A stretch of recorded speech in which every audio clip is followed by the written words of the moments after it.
Welcome, everyone. This is your friend, the DN What If, here with another exciting fanfiction. Today, we're diving into the story of What If a late-night call changed Deku's life forever? If you enjoy this video, don't forget to hit that like button and subscribe for more fanfiction content just like this. Now, let's get started with the fanfic. By 10 p.m. on a cloudy Sunday night, Aizawa Shoyuta was already on his way home after an uneventful evening patrolling the shadier part of town. He didn't normally finish patrol this early, but tonight's date night and he just wants to go home to his husband. They've had to cancel the last 4, and if they have to cancel any more, Hizashi will scream so loudly that they'll be kicked out of yet another apartment building. They could technically postpone, but tonight is the last night before returning to school, and Shoyuta needs one last free night before dealing with the stress and paperwork of kicking one kid out of the hero course and transferring another into it in the aftermath of the sports festival. Shoyuta is just pulling up Hizashi's contact to let him know he's be home soon when his phone starts ringing, display flashing unknown number. The only people who know his number are his fellow pro heroes and the students in his homeroom, and Shoyuta knows for a fact that less than half of his kids actually bothered to copy down his number.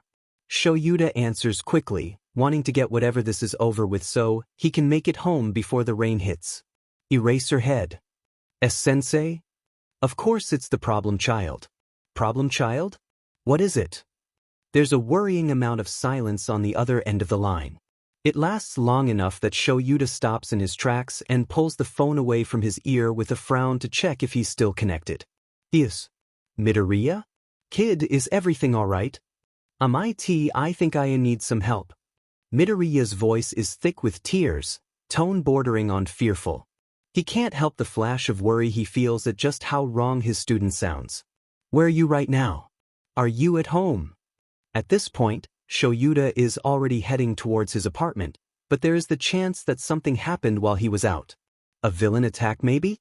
He is pretty recognizable, especially after the sports festival. No, and there's silence again. He can't really go anywhere without a destination, so Shoyuta stops and focuses on the sound of Midoriya breathing, the only indication he's still on the line. Kid, you need to tell me where you are so I can help you. He doesn't have to force the sense of urgency in his tone, trying to will the kid to speak. I'm at a payphone, across F from the 24 Hours Sushi Diner. That's nowhere near where Midoriya lives. What on earth is he doing there? Alright, I know the one. I need you to stay on the line with me, Midoriya. Keep talking. I don't care what it's about. I see, can't sensei. There's not enough ti dash dot. The line cuts out before he can finish, and it has Shoyuta running faster than he was before. He dials Hizashi as he moves, already feeling guilty about what he's about to do. I swear to God if you are canceling date night again dash. Shoyuta interrupts him before he can get any further. I need your help. Shoyuta puts as much urgency as he can into those 4 words, and clearly it gets through. What happened? Are you hurt? Do you need me to come get you? God, he loves Hizashi. One sentence and he's ready to drop everything for him. No and yes. I'm not the one that's hurt. Midoriya called and I need you to meet me by the diner on 14th. I'm on my way. Do you know what happened to the little listener?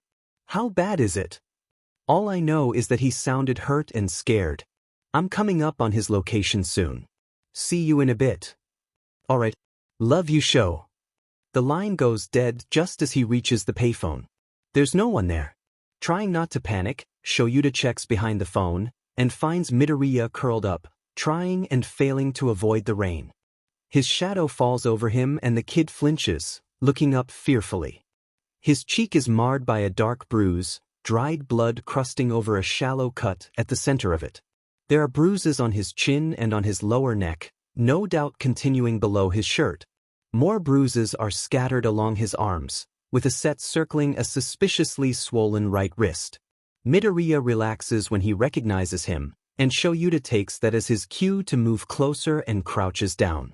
He gently places his hand atop the dark curls, and that small action seems to be Midoriya's breaking point. His face falls as his eyes well with tears, and he dives into Shuta's chest, nearly knocking him over.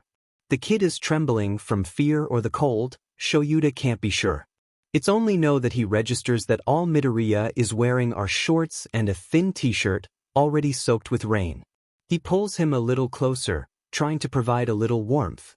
The sobs subside far too quickly for someone who seems to cry so easily. Midoriya, kid, what happened? Who did this to you? She was so upset that I got hurt during the sports FF festival. She was crying, and asking why I finally got a quirk. She doesn't want me at UA.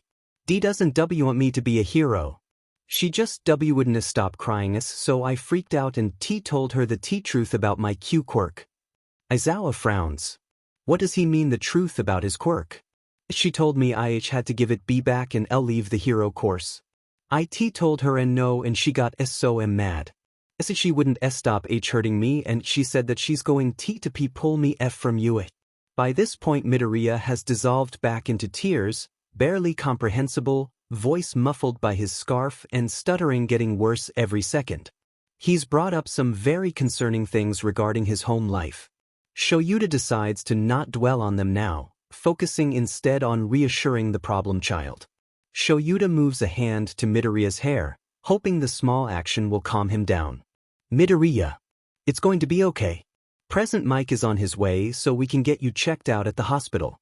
We'll get you away from her and we'll keep you safe now. At that, Midoriya pulls back a little and lifts his head. Why is Present Mike coming? Of course that's the part he focuses on. Such a problem child. Because we're married. Blunt and to the point, Shoyuta decides it's better to just tell the truth. Todoroki owes me 2,500 yen. Shoyuta just rolls his eyes fondly.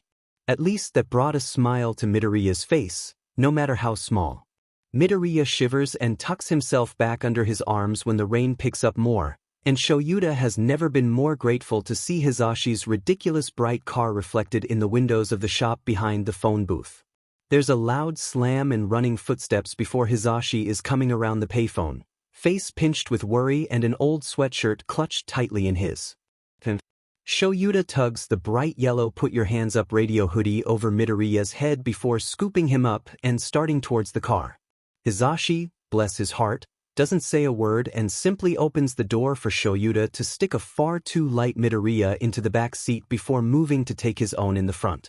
No one says a word during the blessedly short ride to the hospital, and before long they're pulling into the nearly full parking lot, finding a spot near the edge.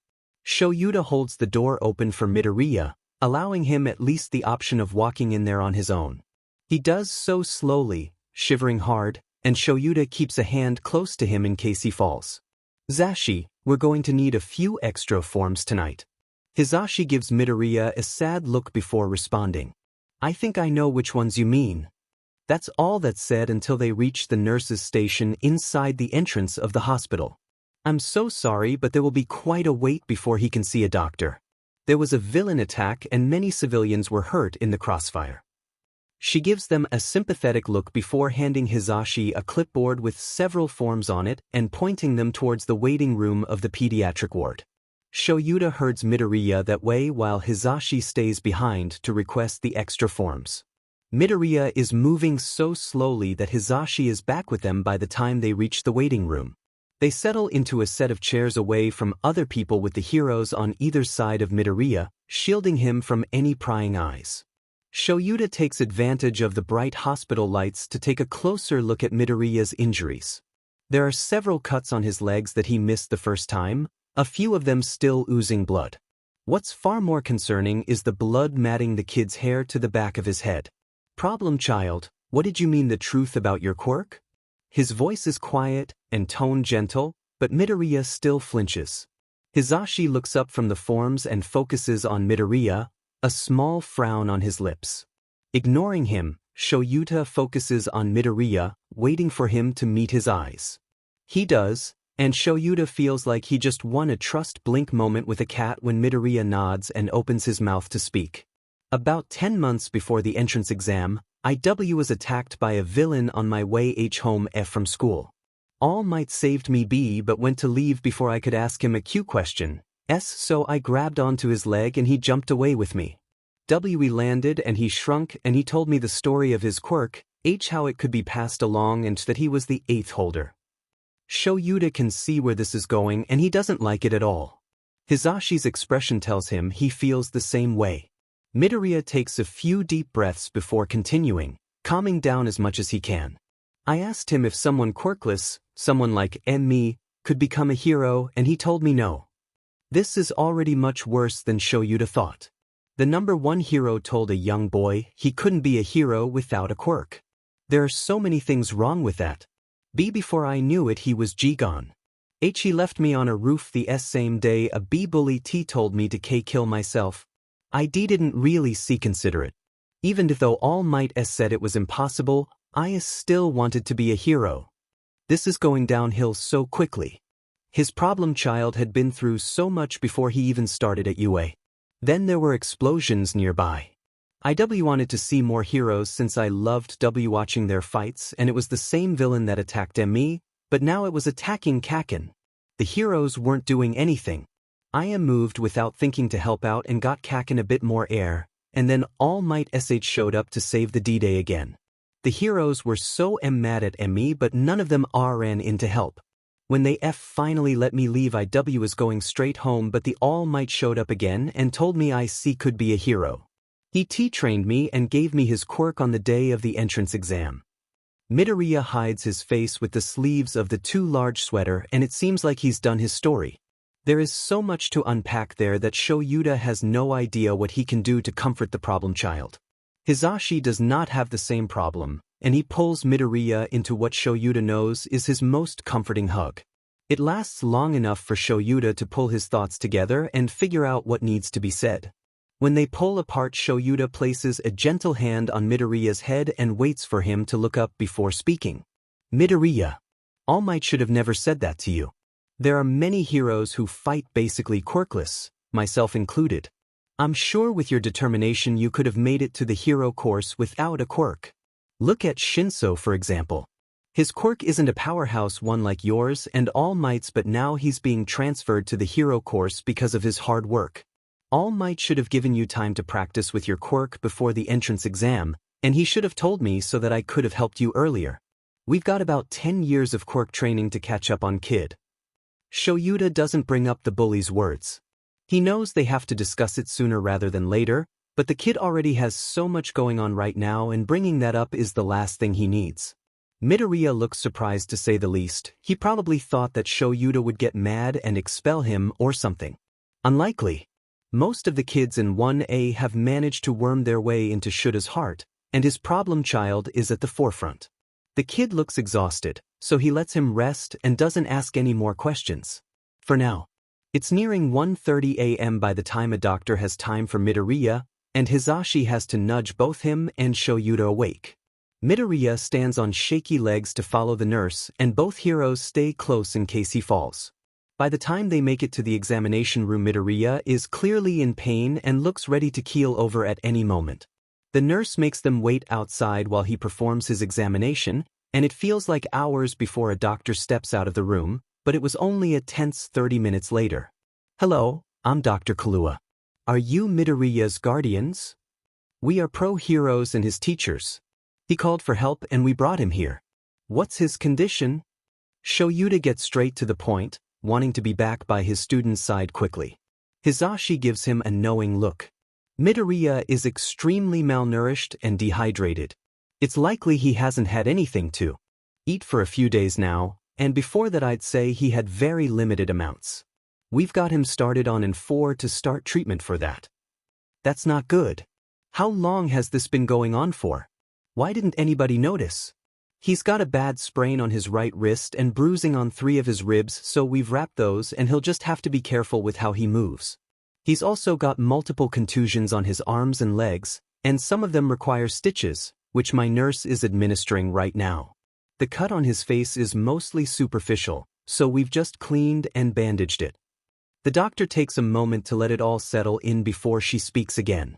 The wound on the back of his head was a little more concerning, but I've used my healing quirk and now it's been downgraded to a mild concussion. Unfortunately, since he's so dehydrated and malnourished, I couldn't use my quirk for more than the head wound, so we have to let most of his injuries heal naturally. Technically, that's not as bad as it could be, but it's still very alarming. Shoyuta can tell that Hizashi feels the same way even before he speaks up.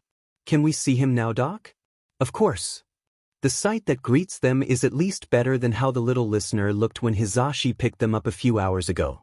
The poor kid is half asleep as a nurse covers up the last of his cuts. Shoyuta certainly looks relieved as they pull up chairs on the left of the bed and the nurse leaves without a word, Midoriya falling asleep easily once they've settled. What now, Sho? Shoyuta looks conflicted at his question and hesitates before answering. I'm not sure, Zashi. We are not letting him go back there. I can't, but I don't want to throw him in foster care either. We don't have many options. Are you saying what I think you're saying? We taking the listener home with us? If it's all right with you, Zashi. I just know we need to keep an eye on him, and what better way to do that than from our own home? Hizashi couldn't have said it better himself. This kid is going to need a lot of love to recover, and Hizashi knows that both he and Shoyuta are more than willing to provide that. Sho, you should know by now that I wasn't going to let you leave without the listener. You know that I've been wanting to adopt. You going soft on me? Bringing home a stray without me having to beg? Shoyuta shoots him a quirk-assisted glare at that, but Hizashi just laughs and grabs his husband's hand. They're quiet a few moments before he speaks again. Hey Sho, what if he doesn't want to come with us? We can't exactly force him. The thought is unpleasant, but Hizashi doubts that many kids would want to move in with their teachers. Shuta's hand tightens around his before he answers. Then we find him a safe place where he does want to go, and keep an eye on him from afar. The words are said with a slight frown, as if Shoyuta doesn't want that to be the case. Hizashi knows that he doesn't. They sit in silence for a while longer, just watching Midoriya, before Hizashi gets up and stretches. I'm going to get home and nap before school in a few hours. You, Sho, are going to stay here with the listener, and email Nizu that you need someone to cover for you today. He leans over and Shoyuta meets him halfway for a soft kiss before they part. Love you, Sho. I love you too, Zashi. It takes a while after Hizashi leaves for Shoyuta to actually do something, but once he does he regrets not starting earlier. He starts with a short email to Nizu, telling him that he and the problem child will be absent. He doesn't add any more than that, instead choosing to put more details in an email to the rest of the Hero Corps staff, if only so they don't hound him with questions or come and bother them. He specifically asks that no one comes to the hospital because he doesn't know how Midoriya would handle all the attention from pro-heroes or any students that tagged along. Shoyuta doesn't think he would appreciate his peers seeing him in this state. He makes sure to mention that they suspect Midoriya's mother is the assailant. He knows that All Might has met her and seems to have a soft spot for the woman. This could go very poorly very quickly. It's not long after he hits send that Midoriya is stirring, dull green eyes searching the room before landing on him. Present, Mike. The question is hardly a whisper, voice groggy from sleep and pain meds. He had to go home before going to school today. With that, the problem child is struggling to sit up, face contorted with pain. He's got an arm around his middle and tears in his eyes, but it seems as though nothing short of death will stop this kid from wanting to go to school. Shoyuta places a gentle hand on his shoulder and presses him back down before continuing. I already told Nizu that we're not coming in. Besides, Zashi will be back after school and we've got to talk to Detective Tsukachi before then. So you're not leaving? Midoriya sounded almost desperate for him to stay. Of course not, problem child. Shoyuta says the nickname as fondly as he dares, and Midoriya relaxes at his answer, previous tension melting away. Shoyuta allows himself a small smile before pulling out his phone to deal with the responses he could feel arriving as they spoke. Nizu keeps his short, agreeing that he'll get sniped to cover homeroom. Shoyuta snorts and wonders how long it will take for him to shoot one of his students. Most of the other teachers have answered his email with concern and simple well wishes, but Midnight asks what they can tell Midoriya's friends about his absence. Shoyuta sends out a mass response, telling them that nobody can say anything about the situation and leaves it at that. If one concerned student found out, then they all would. Who knows how upset Midoriya would be at that? Shoyuta sighs, powering down his phone before looking back to Midoriya. He's already fallen back asleep, bruised face turned towards him. He looks incredibly young in this moment, completely dwarfed by the large hospital bed. Midoriya wakes up to a gentle hand in his hair, Aizawa-sensei leaning over to tell him he's meeting Tsukachi by the entrance of the hospital, and that he'll be back shortly. He's gone, and for the first time since everything started, Midoriya is left alone with his thoughts. A quick glance at the clock by the bee tells him that it's just past 10 a.m. It's only been 12 hours since his world was flipped upside down. He remembers less than half of that, most of it blocked by shock and pain. It's not shocking that she hurt him, but she's never gone this far before. The pure anger in her expression had terrified him, but seemed only to encourage her. She must have forgotten that he's surrounded by pro-heroes and teachers that seem to actually care about him, as opposed to how all of his old teachers treated him. Midoriya had never been so grateful for his good memory than when he was pouring all of his change into the payphone and dialing Aizawa-sensei's number. He had been so relieved when he had looked up and Eraserhead was standing over him that he dove forward and clung to the hero, forgetting that the man was his scary, no-nonsense, homeroom teacher, only registering his hero, coming to save him from the pain. He had felt hurt and so scared that when Aizawa-sensei asked him about his quirk, he spilled everything.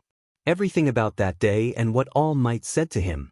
His teacher's reassurances were like a breath of fresh air. Feelings he's hidden inside for so long getting validated by someone he knows he can trust will tell him the truth. Midoriya's musings are cut short when there is a soft knock on his door, and a powered-up All Might is waltzing into his hospital room. "Young Midoriya, I heard you had been injured and thought you would appreciate a nice surprise." Midoriya frowned, wondering what sort of surprise All Might was talking about. The man moved away from the door to reveal someone standing behind him, pale face covered in tears. Yagi Tashinori was having a great morning. He got a full 8 hours sleep last night after going over footage from the sports festival, planning his discussion for his next class. He always checks his email before leaving for work, and finds a surprising one sent from Aizawa to the Hero Corps staff and the principal of UA. The subject of the email is enough to stop him in his tracks. Midoriya Izuku. Why would Aizawa be sending out an email about his successor? An email that was sent at almost 4 in the morning? Why would Midoriya be up that late and do something for Aizawa to notice? Reading the beginning of the email causes him to choke on his blood. Midoriya Izuku contacted me after being attacked, and is now residing in the hospital. We believe the perpetrator to be his dash. Yagi can't read anymore. Young Midoriya attacked? Who would do something like this? Was it a villain who saw him at the sports festival? With its national broadcast, that would be his best guess. The students are an easy way to get to the school. Has anyone told his mother? Unsure, Yagi sets off for the Midoriya apartment almost immediately, dialing Nizu as he powers up into his All Might form. I hope you're calling to let me know you're on your way to work, Yagi. School started almost 30 minutes ago. The false cheer in his voice makes Yagi cringe, already dreading what he's about to do. About that? I won't be able to make it in today. I have some other matters to attend to. Other matters involving Midoriya Izuku? I have no idea what you're talking about. What he had hoped to come out strong came out as a barely contained yell. Be careful, Yagi, or Eraserhead will erase your head. Ha! The dial tone speaks volumes, and Yagi takes a big breath before leaping to the nearest building, making it to young Midoriya's building in no time. He's standing in the lobby trying to remember which apartment he needs to go to when he spots the green head of hair belonging to Midoriya Inko. Sighing in relief, Yagi heads her way and catches up by the time she exits the stairwell. Miss Midoriya. So good to see you. As you may recall, my name is All Might and I teach your son. She startles at his loud voice and he inwardly cringes. Maybe he should tone it down a little. All Might. So good to see you again. What can I do for you? Is Izuku in trouble? In a way, yes. He's in the hospital right now, and I'm wondering if you know what happened. She looks shocked and frown in the direction of her apartment before answering. Was he chasing another villain fight? The boy never knows when to stay away. Always writing in those little notebooks of his. Her tone takes him back a little, but everyone reacts differently to this sort of news. No, not at all, It seems some sort of villain attacked him sometime last night. I'm not sure of the details. I didn't finish reading the email before leaving to find you. I believe it had to do with the sports festival. Your son did quite well. Inko is crying now, loudly and in the middle of the hallway of her apartment building. Who sent an email? That means as someone saved him? Did that he's okay? Yes, he's alright. It seems he contacted Eraserhead, who took him to the nearest hospital. Inko sags to the ground at that, body tense with worry. Why didn't he tell me he was leaving? Or call me instead? He shouldn't need some random hero to help him. That's why he's in the hero course. Ever since he joined that class he's been changing, and I don't think I like it. That bit surprises Yagi a little, and Inko must see the shock on his face, for she leans against the wall a little more with a sad sigh. He was smart to contact a hero he knows. Eraserhead is very strong and tends to be very protective of his students, no matter what the man will tell you. It's just he worries me so much. He's broken so many B-bones since the entrance exam, and who knows how many other injuries he's had. His C-class was attacked by villains at the very start of the year. Who knows what else will happen to him at this point. I don't think I want this to be the lifestyle he chooses. Her words must be because of how worried she is. People say whatever comes to mind when facing something like this. Young Midoriya's mother would never stop him from pursuing his dreams. Of that he is certain. He is surrounded by pro-heroes, all day, every day at school. The chances of another villain attack are very slim. And if there was one, all the heroes would rush in to help, just like last time. How about we get your groceries into your home then head over to the hospital so you can see him yourself? Inko simply nods her agreement, a bit of surprise on her face, and they rush through getting her groceries put away before hailing a cab to the hospital. It's not a long ride, but Inko is tense the whole way, so Yagi gently places a hand on her back when they arrive, and he guides her towards the pediatric ward where young Midoriya is likely to be. The nurse at the desk looks shocked to see the number 1 hero, but gives them the room number. Swiftly and sending them on their way. Yagi knocks lightly before entering, and takes in his successor's bruised and shocked face. Young Midoriya, I heard you had been injured and thought you would appreciate a nice surprise.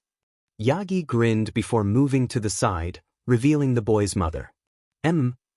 Well, that's not quite the reaction he was expecting, but it will do. Now young Midoriya, I will leave you two alone so you can reassure your mother that you are fine. Maybe tell her about the villain that attacked you. He hopes it was something minor. That Midoriya can reassure his mother he's perfectly safe at school. Paula might wait. UCC can't leave her here with me. Well, that's not right. Why is he refusing to speak to his mother? And why not? She's just worried for your well-being. Yagi turns to leave, missing the despair on the young boy's face. But she's not. She's the one true dash. Young Midoriya, can't you see that you're upsetting your mother? And he was. There are fresh tears streaming down her face as she takes in her son's rejection. You must speak to each other. I will be back shortly and expect you to have apologized and made up by the time I return. Ignoring the heartbroken look on young Midoriya's face, Yagi strides out of the room and closes the door loudly behind him. Yagi walks slowly down the hallways, no destination in mind. Maybe he should visit some of the younger kids in this ward? It's not every day that the number 1 hero shows up at a hospital like this. He's smiling at the idea when he nearly walks into Aizawa and Tsukachi, who are heading in the direction of young Midoriya's room. All Might, what are you doing here? Did you not read the part of the email where I said the kids shouldn't have any visitors? The Erasure hero drones on, sounding eternally bored. Well, I may have missed that part. And most of the email. I stopped reading after I saw that he was attacked. I simply wanted to surprise young Midoriya with a visit from his mother since nobody thought to tell her that her son was attacked by a villain. You did what? Wow, Yagi has never seen Eraserhead so angry before. Is it because he didn't read the entire boring email? There can't have been that much more information in there. You heard me, Eraser. She's actually in there now. I wanted to give them a moment. Aloe dash. Yagi doesn't even finish his sentence before Aizawa is running past him, Tsukachi hot on his heels. He turns after a moment and follows the two at a much slower pace. What in the world is going on? Shoyuta is just finishing an explanation of the night before to Tsukachi when they run into All Might. All Might, what are you doing here? Did you not read the part of the email where I said the kids shouldn't have any visitors? This man must be illiterate. You'd have to be to fail to understand that part of his email. Well, I may have missed that part. And most of the email. I stopped reading after I saw that he was attacked. I simply wanted to surprise young Midoriya with a visit from his mother since nobody thought to tell her that her son was attacked by a villain.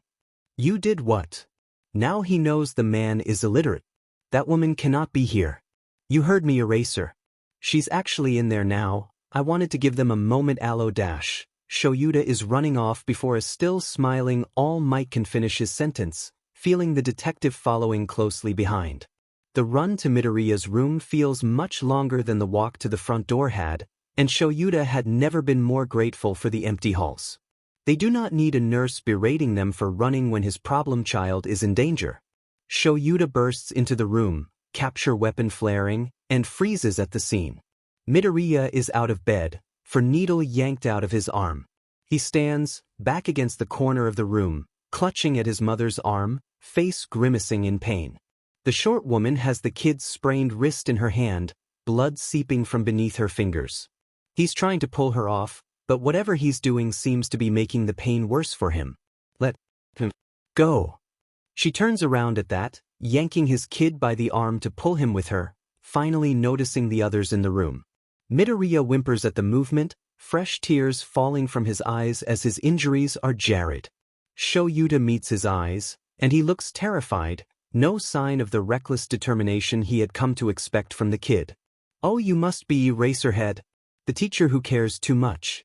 Well, if you care so much, then you can have the worthless Deku. With that she propels Midoriya towards them by his injured wrist, and he quickly loses his balance as she lets go. Shoyuta, however, is much faster than she thinks, and he catches the kid as he falls, bringing them both to the ground. Midoriya clutches onto the front of his uniform as if his life depends on it, other hand tucked against his chest, blood staining the thin hospital shirt. His breath is coming in short gasps now, on the verge of panicking. Shoyuta pulls him a little closer as he looks up to see Tsukachi standing between them and Midoriya's mother, pulling out a pair of quirk-canceling HNDCFFS. Better safe than sorry. It's at this moment that All Might decides to finally join the party, and Inko starts crying as soon as she sees him. All Might. They attacked Emi and took my son away from Emi. Wow, this woman is good. All Might must think so too because he steps towards them, confusion in his eyes. He reaches a hand towards Midoriya, and he flinches away, hiding his face in Shuta's scarf. His breaths are impossibly short now, and Shoyuta knows they have to end this quickly. This is not a situation for the kid to have a panic attack in. All Might looks confused at the action, and tries to move closer still before Shoyuta settles his glare on him. I think you've done enough here, All Might. Why don't you go fetch Dr. Kahlua while we deal with the situation? All Might frowns before getting up to leave without another word. Shoyuta tunes back into the problem before them just in time to hear the end of Inko's rant about how useless her child is and how he would be better off dropping out of the hero course and UA altogether. Tsukachi seems to have enough of it as he moves forward to place the cuffs on her wrist. She shoots a hand out and the cuffs fly out of the detective's hand and towards her own. Shoyuta is quick to use his quirk on her and the cuffs clatter to the floor. Oh, you are good, Eraserhead. She seems content to let Tsukachi arrest her now, and is soon led out of the room, and Shoyuta and the problem child are left alone. Okay, Midoriya, I need you to take some deep breaths now. He exaggerates his own breathing, and Midoriya tries to replicate it before his breathing stutters. IICC can't. He's crying harder now, shaking in his arms. That's okay, Midoriya. We can try again. The kid nods and Shoyuta can feel him trying to breathe more deeply. After a few minutes he succeeds, and Shoyuta waits a few more minutes after that to speak again. All right, kiddo, let me see that arm. Midoriya complies faster than he expected, left hand keeping its death grip on his shirt as he lifts his right arm. Shoyuta gently begins to unwind the bandage covering his sprained wrist, and is shocked to see splinters of white cutting through his arm. Dr. Kahlua walks into the room as the bandage finally comes off, and kneels down beside them to take a look, and All Might is suspiciously absent. Oh dear, this does not look good. How did she do this, kid? Midoriya gives the doctor a wary look before refocusing on him. Her quirk is C called attraction. I think she used it on the bone sheet. Well, that explains the splinters of bone peeking through his skin. She shattered it with her quirk and attracted the shards towards herself. Doc, can you use your quirk on this? I'm afraid not. There are some unfortunate drawbacks when it comes to using my quirk. It won't work on the same person twice within 12 hours. If I'm healing multiple injuries at once, then it works just fine, but if I try to fix anything with over half an hour in between, then it won't work. So unless you want to wait, we've got to prep him for surgery. That won't be necessary. I'm calling in Recovery Girl. Kahlua looks far too excited at the prospect of Recovery Girl coming, and Shoyuta shoots her a look as he pulls out his phone and calls his husband. Sho, what's up? The little listener done his interview with Tsukachi. Unfortunately not. There was an incident and I need you to bring Recovery Girl. Is everything okay? What happened to my listener? Hizashi's voice gets steadily louder, quirk usage obvious even over the phone.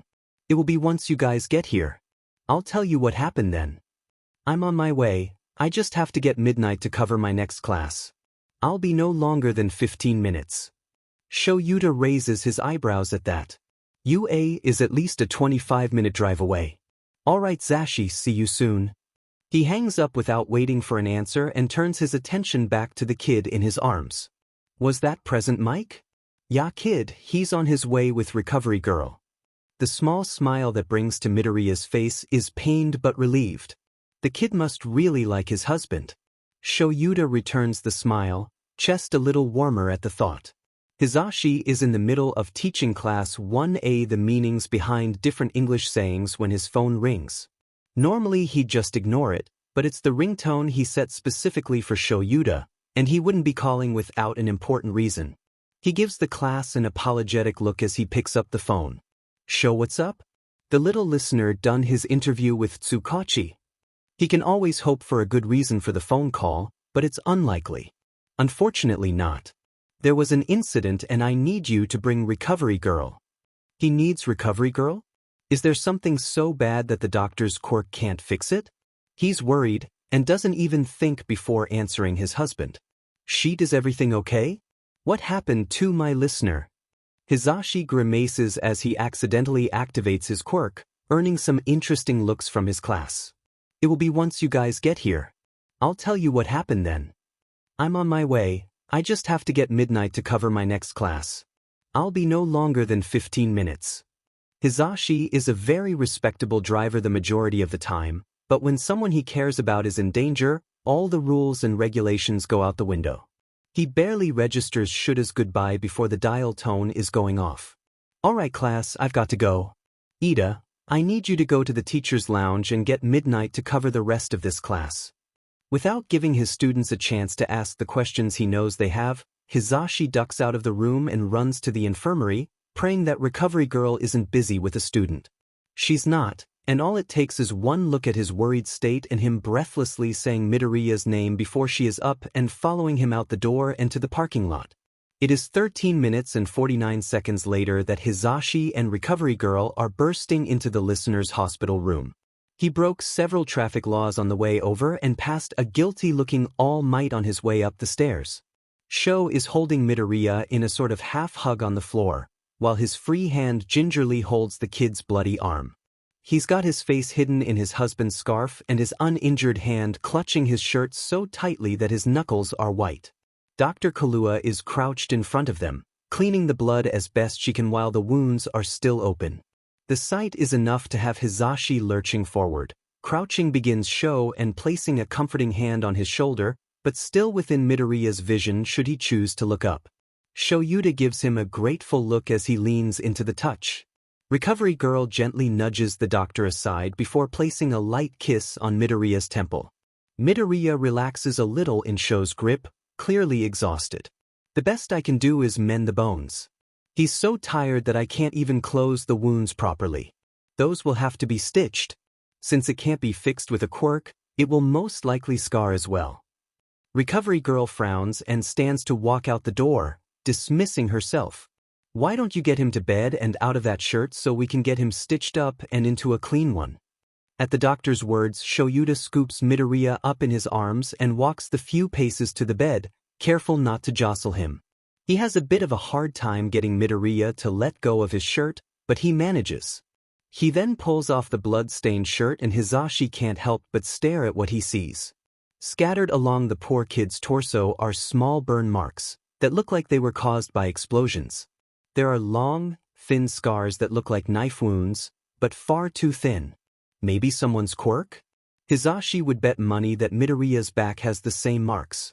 The little listener is oblivious to their staring gaze, tracking his doctor as she gathers things to stitch up his arm. Everyone watches as she carefully stitches him up, Midoriya clearly nervous about what happened. It's not long before she is wrapping up his arm and handing Shoyuta a clean shirt to put on a half-asleep Midoriya. He does so without hesitation and only hesitates for a moment before grabbing Hizashi's forgotten put-your-hands-up radio sweater from a nearby chair and pulling that over his head too. Midoriya gives him a small, grateful smile before laying down. He's asleep in moments, and Hizashi turns his gaze towards his husband, hoping for an explanation. Instead he gets an armful of Shoyuta, and he squeezes him back just as tightly before guiding his husband to one of the chairs. I've got a feeling I should let Nizu know I'll be out for the rest of the day. Recovery girl returns at his comment, and speaks before Sho can give him an answer. I've already handled it. Now Eraserhead, I think I deserve an explanation as to how Midoriya got hurt a second time, why you didn't bring him to me in the first place, and why we passed All Might crying in the stairwell on our way up here. Sho's lips quirk up a little at the last comment before falling back into the frown that had made its home on his face since last night. The hospital was much closer than UA, and I don't think even you would be at work past 10 p.m. As for your other two questions, All Might is an illiterate fool who decided to bring a suspected child abuser to visit her victim and leave them unsupervised. I doubt Midoriya would willingly be left in a room alone with her, so All Might must have ignored him and still left. He completely broke the kid's trust, so that's probably why he's crying. That's it. All Might is dead. A few tears is nothing compared to what Hizashi wants to do to the man.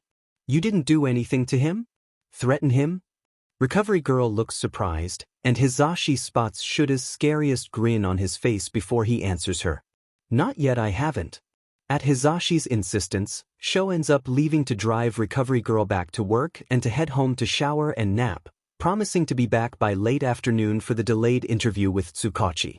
It's not long after he leaves that Midoriya is stirring. Present Mike? What happened to Aizawa-sensei? He looks worried for his teacher, and it's adorable. Hey little listener. Sho went home to rest for a bit.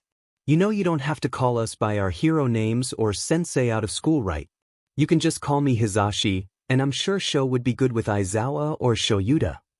Midoriya looks a little shocked at that. Okay, Hizashi.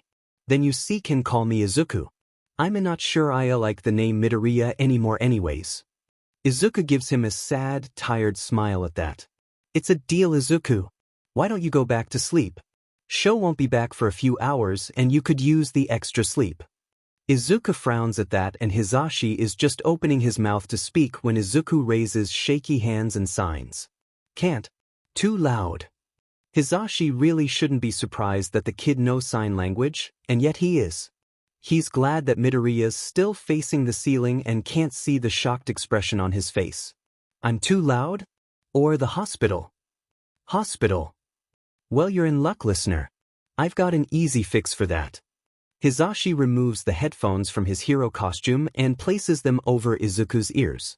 The listener reaches up one hand to feel the headphones and the other to sign a quick, thank you. Go to sleep, listener. Hizashi leans forward to press a soft kiss to his temple and Izuku gives him a watery smile before complying. Hizashi is nearing sleep himself when Sho returns a few hours later. He can hear him pause in the doorway as he takes in the sight of Izuku where he has curled himself around Hizashi's hand. Hizashi had offered it after Izuku woke up from a nightmare, and he had scooted closer on the bed so he could grasp it more firmly. It's a cute sight, and Hizashi can tell Shoyuta feels the same without even turning around. Don't worry, Sho, I already took lots of pictures. Shoyuta snorts as he strides forward to place a hand on his shoulder before leaning down to speak in his ear. Tsukachi should be back soon, we should wake him up. Hizashi complies, leaning forward to run his fingers through the thick curls. It takes a few minutes before Izuku opens his eyes, frowning. Sho reaches forwards and pulls the headphones off of his head before handing them back to Hizashi. Hey kid. Tsukachi will be here soon to interview you. Izuku frowns harder at that, and simply nods in response. It's a few minutes of awkward silence later when Izuku tugs on Shuta's sleeve to get his attention. All might. The frown is still on his lips, and there's fear in his eyes. A look Hizashi has never seen on his face when talking about the number one hero. It's always been a look of awe and adoration. Whatever happened definitely shook his trust in the hero. Hizashi looks to Sho and sees that he's keeping as straight a face as he can, a slight crease in his brow the only indicator of his mood. If he's surprised about the sign language, then he's not letting it show. He left kid. I'm not letting him see you right now. Izuku relaxes at that, and Sho stands up straight, moving away from the bed towards a small table that holds a pitcher of water. Izuku grabs the offered glass in his right hand, left still gripping Hizashi's own. Thank you, Shoyuta. Sho's eyebrows go up at the name, but he doesn't say anything and Hizashi takes that as a win. He hadn't expected Izuku to try out the name so quickly. Shoyuta pulls a chair right next to Hizashi and grabs his free hand before settling down to wait for the detective. They don't have to wait long, Tsukachi knocking on the door and easing it open less than 10 minutes later. Izuku is tense when he walks in, and Hizashi gives his hand a little squeeze of comfort. Tsukachi notices his uneasiness, and sets up at the small table a little ways from the bed, slumping a little in his chair to try and make Izuku more comfortable in his presence. He hits play on his little handheld recorder before speaking. All right, Midoriya. Izuku tenses right back up at the name, and Tsukachi gives him an apologetic look. My name is Detective Tsukachi Naomasa. I'm here to gather a statement regarding the events of this past weekend. First, we need to establish a history regarding the relationship between you and your mother, Midoriya Inko. My quirk is lie detector, so I'll be able to tell if what you're saying is true or not. You with me? So far? Why yes. True. Looks like we're off to a good start, Izuku. Izuku smiles a little at that, relaxing a bit more at the detective's tone. Is this the first time your mother hit you? Izuku tenses back up, looking anywhere but at the detective before answering. No. She first started in middle school when I would come home beaten up by bullies. I guess she'd thought that since I was getting bruises already, and nobody would notice a few extra. True. Has she been hitting you ever since then? Once I got into UA she stopped. I think she was worried that the heroes that teach there would notice. True. Has she abused you in any other way besides physically? Why yes. Before she started hitting me, she would alternate between pretending I didn't exist, to yelling at me for existing, calling me names. True. When did this start? What kind of names did she call you? It started when I was 4, the D-Day I was diagnosed quirkless. Tsukachi doesn't look surprised at this. How much does he know? He seems to be pretty good friends with All Might. True. She was pretty unoriginal with names. She just called me what she heard my bullies call me. Usually V variations of stupid, useless, worthless, and Deku. True again. While neglecting you, did she also withhold things from you? Izuku gives him a confused look at that. What kind of things? Necessities. Things like food and water. Well, she forgot to feed me a lot of the time, so I had to sneak food when she was away. If she caught me taking food, she always started yelling again. Shuta's hand tightens in his at that. Why did nobody ever help the little listener? True. Where was your father during all of this?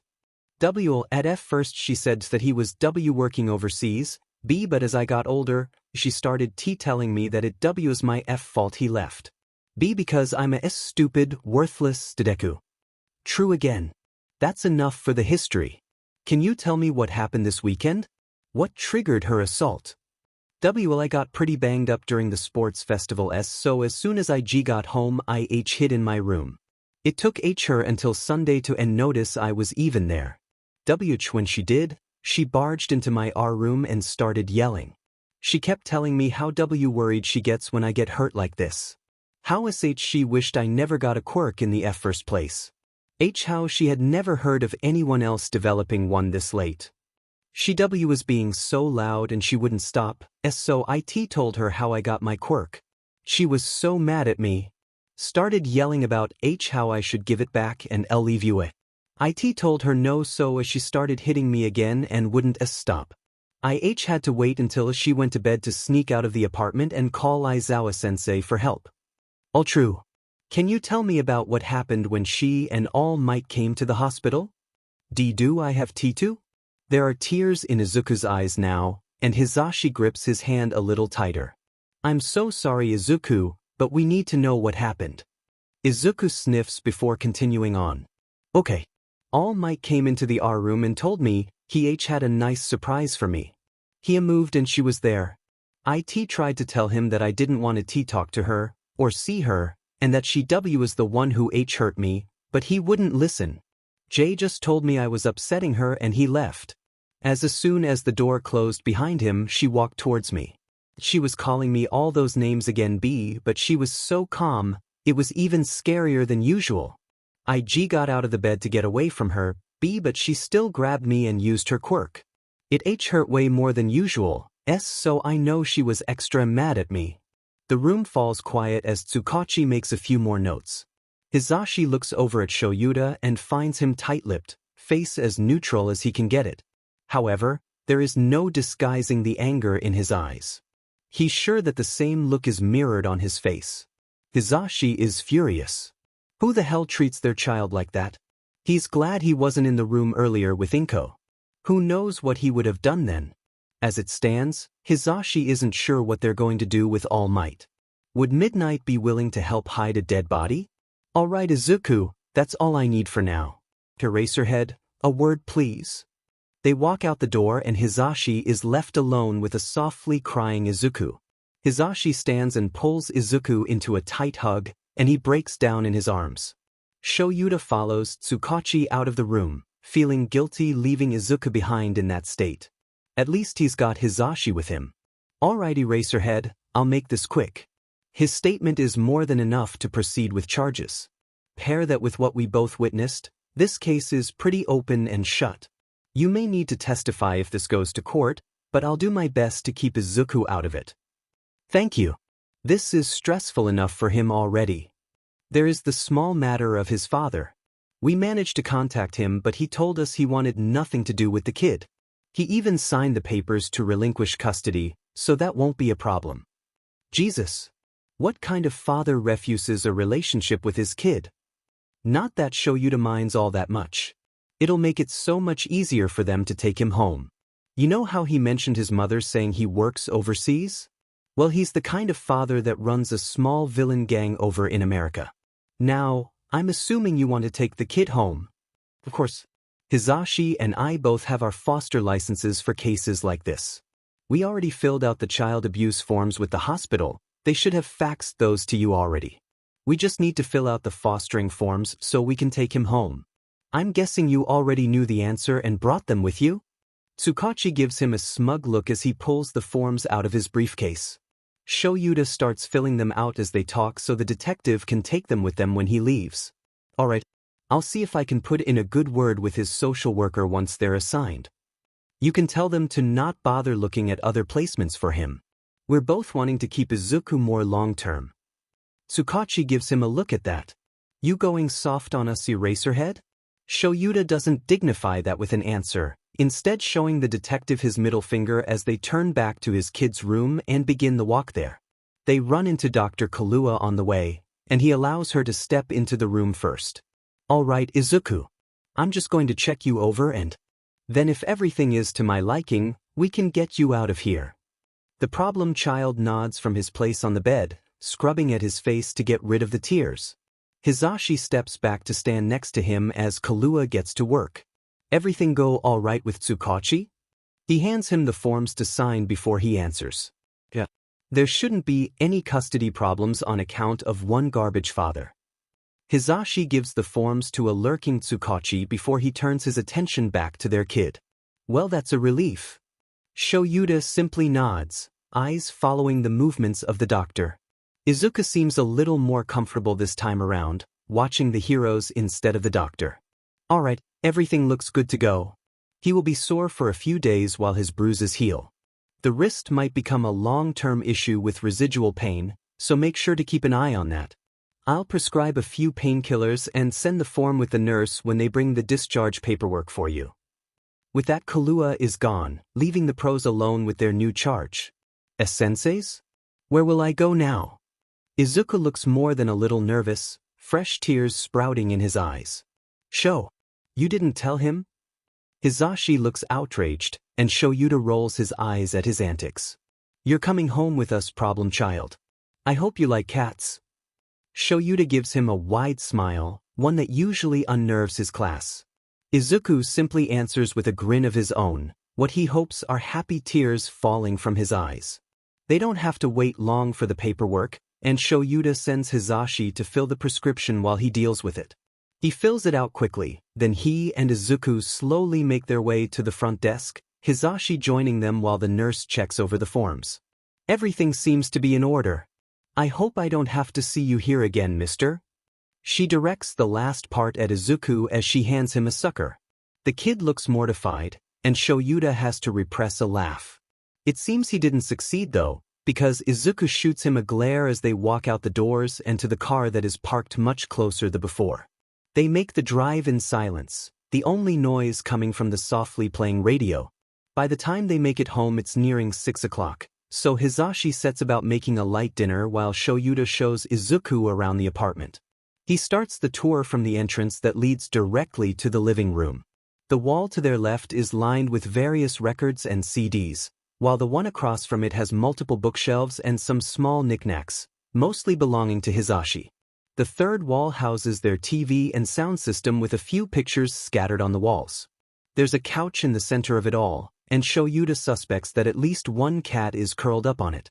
Instead of a fourth wall, the living room opens up into the dining room and kitchen, where Hizashi is already humming a tune as he cooks. There's a hallway at the edge of the wall with the bookshelves that leads to the bedrooms and bathroom. Shoyuta and Hizashi's room is the first on the right, with an office across the hallway on the left. Right next to the office is the bathroom, and across from that and next to his own room is the spare room, now Izuku's. Shoyuta shows him the room with a small smile, and notes the surprise on Izuku's face as he takes it all in. I may have broken into your old place and nabbed some of your stuff while I was supposed to be napping. Thought you'd feel a little more comfortable that way. He notices how the kid's eyes light up at the notebook stacked on his desk, and he's not surprised when Izuku turns around and hugs him. He just simply hugs him back. Thank you so much. You guys have just been so nice to me, and I don't know what I would have done if why you didn't answer the phone. I can't thank you enough for this. Izuku, you being here and okay is more than enough thanks. Still, thank you. Shoyuta gives him one last squeeze before letting go and leading him back towards the dining room, where Hizashi is just setting the table for dinner. They eat in silence for a few minutes before Shoyuta speaks up. Alright kiddo. I figure we have two options for tomorrow. You can either come to school with us, or hang out here with the cats. Either way, Hizashi and I should probably teach our classes tomorrow. I think I'd like to go to classes. Shoyuta gives him a soft smile before resuming dinner. Once they are all done and cleaned up, they sit Izuku on the couch to introduce him to the cats. This one is toothless. Sho named him that because he has no teeth, and that is his favorite movie. Hizashi is holding out their fluffy black cat for a giggling Izuku to pet while Shoyuta shoots his husband a glare. What movie is that? Oh my god. Shoyuta has to silence his husband with his quirk. Sorry. IWs and never are really allowed to watch movies. I only did when she forgot about me and left F for a few days. Izuku looks so disappointed in himself. He feels so badly for something that wasn't his fault. That's okay, little listener. It's not your fault, but it will be ours if we don't rectify that soon. Shoyuta has to speak up now, before it becomes too obvious that he's feeling things. Hizashi will never let him hear the end of it. And this one is radio, because she is loud and Hizashi is stupid. Izuku is laughing now, reaching out for the small Siamese that meows loudly in response to being passed around. She settles in his lap though, and starts purring as the problem child sets about petting her. It's not long before they're all yawning, the day's events catching up with them. Izuku goes to bed without complaint, and they follow suit. Shoyuta is asleep in no time, Hizashi's warmth at his side. Izuku wakes up to a weight on his chest, and opens his eyes to see radio's blue ones staring back at him. She meows loudly and pushes her face against his before hopping off of him, allowing him to sit up. A glance at the clock tells him it's just past 6 a.m., and he throws on his school uniform before following the impatient radio to the kitchen, where he makes sure to give Toothless a few pets. Izuku takes a moment to look at his teachers and take in their odd sleepwear. His homeroom teacher is wearing bright pink sweatpants and a sweatshirt that do not match at all. In direct contrast, the voice hero is wearing dark sweatpants and a bright yellow Present Mic t-shirt. They've both got silver chains around their necks. Some sort of matching necklaces? He mindlessly eats the breakfast they put in front of him, not quite ready for the day ahead. He knows his classmates will be full of questions that he doesn't want to answer. His teachers disappear and return in their pro-hero uniforms, ready to leave at a moment's notice. Come to think of it, they probably would be. The apartment is a bit of a drive from UA, and as teachers they're probably expected to be there early. Izuku looks up from his musings to find both pros watching him, a small smile on Hizashi's face as he moves towards him. You mind if I fix your tie, listener? It looks very interesting. Izuku looks down at said tie and grimaces. It's tied in the same crumpled way it has been since day one, Izuku having no one around to help him figure it out. He nods his consent and Hizashi reaches forward, taking a few minutes to figure out how to untie the mess. Once finished, Izuku grabs his backpack from his room and they all head out the door, giving the cat some pets on the way. The drive is spent in silence, and Shoyuta only speaks once they park the car. There's one more thing to talk about before we head in, kid. Both teachers are turned in their seats, and Hizashi's got a frown on his face. We talked to Niza last night. Tried to get him to at least suspend All Might from teaching. We're worried that the way he handled things at the hospital are insight onto how he might treat the rest of the kids. He's too ignorant for his own good. Shoyuta turns back to the front before continuing. Nizu refused. Something about how the country would stand against UA for pulling the #1 hero from teaching for a while. Who knows what the rat is thinking? Do you want to train with 1B instead of with All Might for that PRD? Izuku hesitates before replying. While Shuta's suggestion would be nice, Izuku doesn't think he wants to leave his class, even for that one PRD. He's trained so hard with his classmates as friends, that he doesn't think it would be worth it. He shakes his head at the pro. All right, kid. Shoyuta doesn't seem upset, and he's got a look of understanding in his eyes when they meet his own. You want to wait in the teacher's lounge, listener? Be easier to avoid questions that way. Hizashi's question breaks the silence of the car. Izuku simply nods his assent and they make their way over. It's thankfully empty when they arrive, and Izuku settles on the couch to catch up on some missed work before class. It's not long before other pros start to arrive, barely sparing him a glance as if they expected him to be there. A few pros give him a smile or a quiet hello, and Snipe even reaches over to ruffle his hair, messing up his curls even more. Hey! Snipe just laughs at him as Shoyuta makes his way over. It's not my fault. I had to see how fluffy it is. We should head to class now, kid. And remember, you don't have to answer any questions you don't want to. It's none of their business. Izuku nods and grabs his backpack before following him out the door and to their classroom. Izuku steps inside first, and is met with a barrage of noise. Deku-kun, what happened? Whoa, that bruise. So manly. Midoriya, are you alright? Where were you yesterday? Were you attacked by a villain? Izuku is quickly overwhelmed and tries to step back away from the noise but ends up backing right into his teacher. He places a steadying hand on his shoulder before addressing the class. Everyone shut up. With that everyone did, too afraid of their teacher's wrath to continue.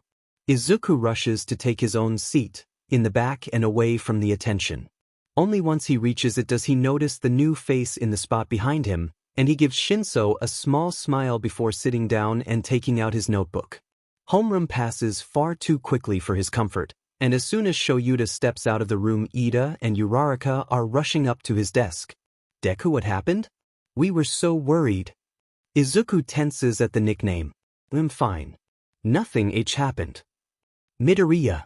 As your classmate and friend I am inclined to believe you, but those bruises tell a different story. Was it a villain? It must have been bad if you missed a day of classes.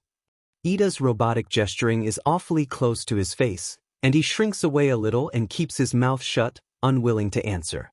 Come on, Deku, you can tell us anything. Uraraka is reaching for his shoulder now, and he can't help but flinch away. She looks hurt at the action, but doesn't try again. You guys should get back to your seats before Present Mike gets here. Ida frowns when Shinsou speaks up but leaves for his desk anyways. Okay then. You can just tell us what happened over lunch, Deku. Uraraka leaves then, and Izuku shoots Shinsou a grateful smile before he relaxes in his seat. English passes almost as quickly as homeroom did, and Izuku can feel himself getting more worked up as it gets closer to lunchtime. Before he knows it, the bell is ringing and Ida and Uraraka are once again making their way over to his desk. They've got concerned frowns on their faces. Izuku is touched. He really is. He never thought he'd have friends that cared so much. It's just not something he can deal with right now. He's panicking, shoving things into his bag in the hope that he'll be able to get away fast enough when Present Mike calls out. Izuku, a word? He relaxes a bit at the sound of the hero's voice, and makes his way over to his desk at the front of the room. Deku, we'll wait outside the class for you. Hizashi notices his distress and answers before he can stutter something out. That won't be necessary, Uraraka. This might take a while. The door shuts behind his friends and he sighs, relief washing over him. I don't remember them being so loud last week. Hizashi simply frowns in response, and gets up from his chair. Let's hit up the teacher's lounge. I'm sure Sho is already waiting for us. Thank you, Hizashi. I have a feeling they were going to interrogate me more over lunch, and I really don't want to share what happened. No problem, listener. They step out into the empty halls and make the short walk to the teacher's lounge, where only a few of them are present. Lunch passes quickly, and it's only when the final bell is nearing that Izuku remembers what class he has next. Hero Studies. With all might. Shoyuta and Hizashi notice his distress when they're rising from their seats to head towards their last classes. Don't worry, listener. I'm going to talk to All Might and have you sit out today. You can still watch the class, but no strenuous activity for you. Izuku smiles gratefully at him. And they make their way to the location for today's hero class, Gym Beta. Most of his classmates are already present and loud, and a few of them start heading in his direction when he enters with Hizashi. The man simply leads him over to the benches before making him sit, and plunks his headphones over his ears to block the noise. Izuku smiles in relief at the cutoff of sound, and Hizashi gives him a small hair ruffle before heading over to speak with All Might. Izuku successfully ignores the rest of the world for all of 5 minutes before a tap on the shoulder has him jumping up and whipping around. It's just Shinsou, and Izuku relaxes at the sight of him. Shinsou gives him an apologetic look before raising his hands and signing. Sorry. It's okay. Shinsou looks momentarily surprised that Izuku understands him, and Izuku shoots him a grin as he reaches up to pull Hizashi's headphones off. A cacophony of noise meets his uncovered ears, and he winces when a particularly loud screech of Bakugus reaches them. Are those present mix? Shinsou is staring at the headphones, and Izuku really doesn't know how to explain their existence around his neck, so he just nods, and Shinsou doesn't press him. Why are you sitting out, Shinsou? All Might decided that since I'm new to the hero course that I should just watch today. He also wanted to give me extra time to catch up on hero work, even though I finished it all 3 days ago. I also don't have a partner to spar with.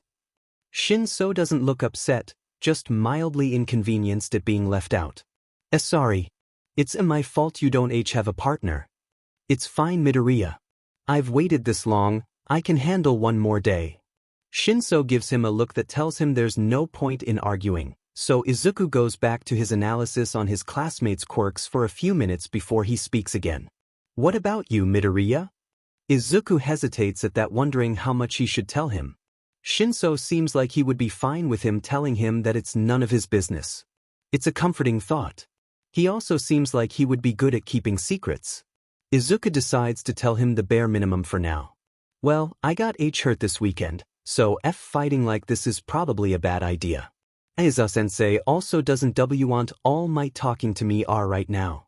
Shinsou's eyebrows rise a little at that, but he doesn't say anything else.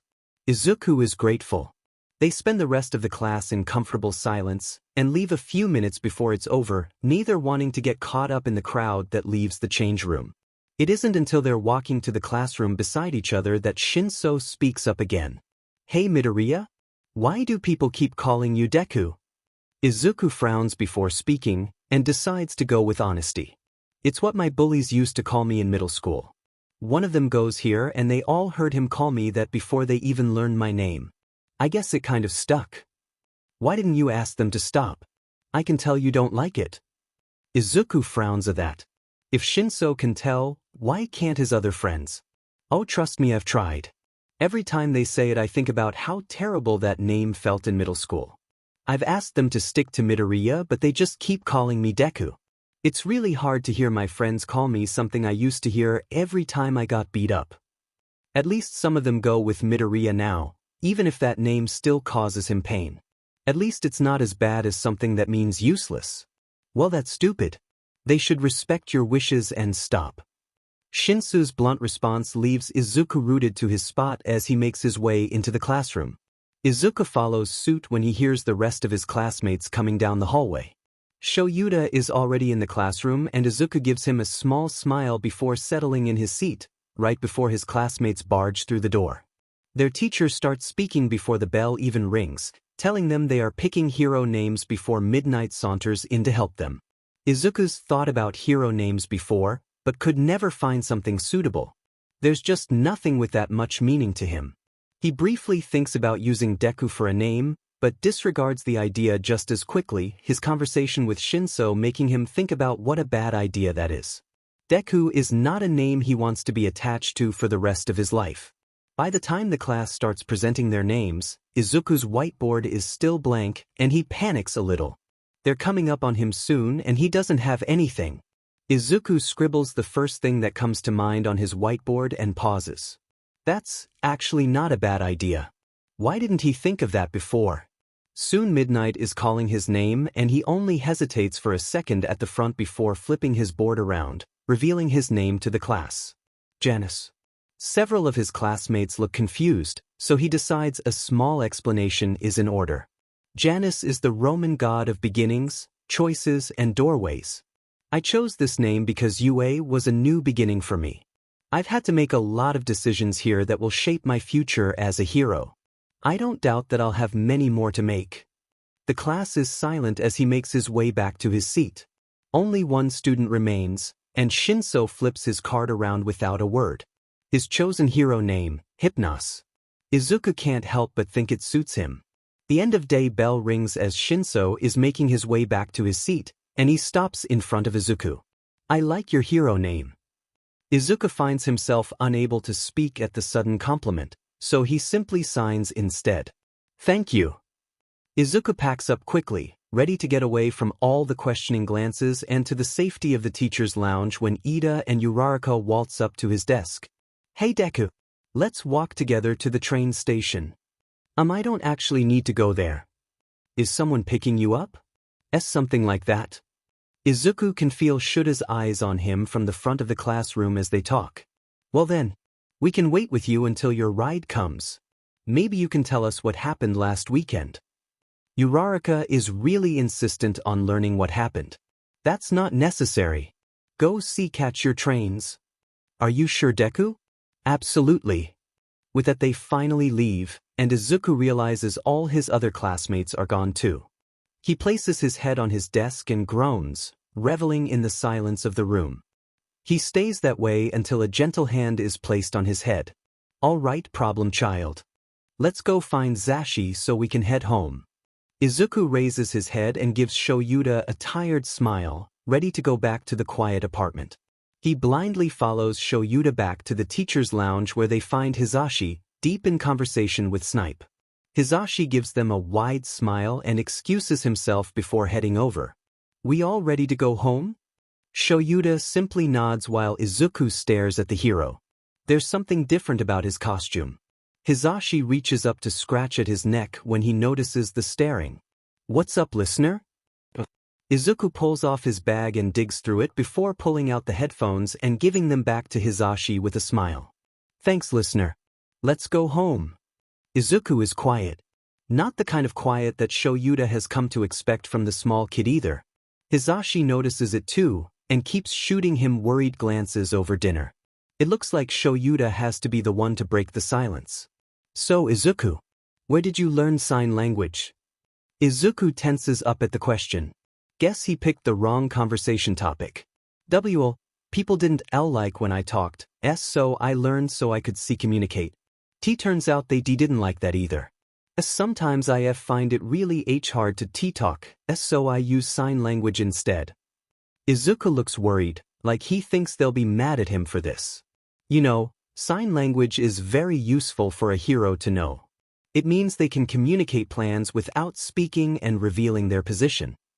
I never thought of it like that. Can you tell me what situations you find it hard to talk in? Izuku frowns, but answers him anyways. Sometimes I get really anxious and stressed out, and my throat just locks up. It happens when I'm around lots of new people, or if it gets really loud. I also can't speak when I'm really tired or sick or scared. That sounds a whole lot like selective mutism. Definitely not something his mother would have brought up to a doctor. If the kid's ever seen a doctor before he got to UA, hell, she's probably the cause of it. He'll have to bring it up to Recovery Girl next time he sees her. Shoyuta places a gentle hand on his kid's shoulder before speaking.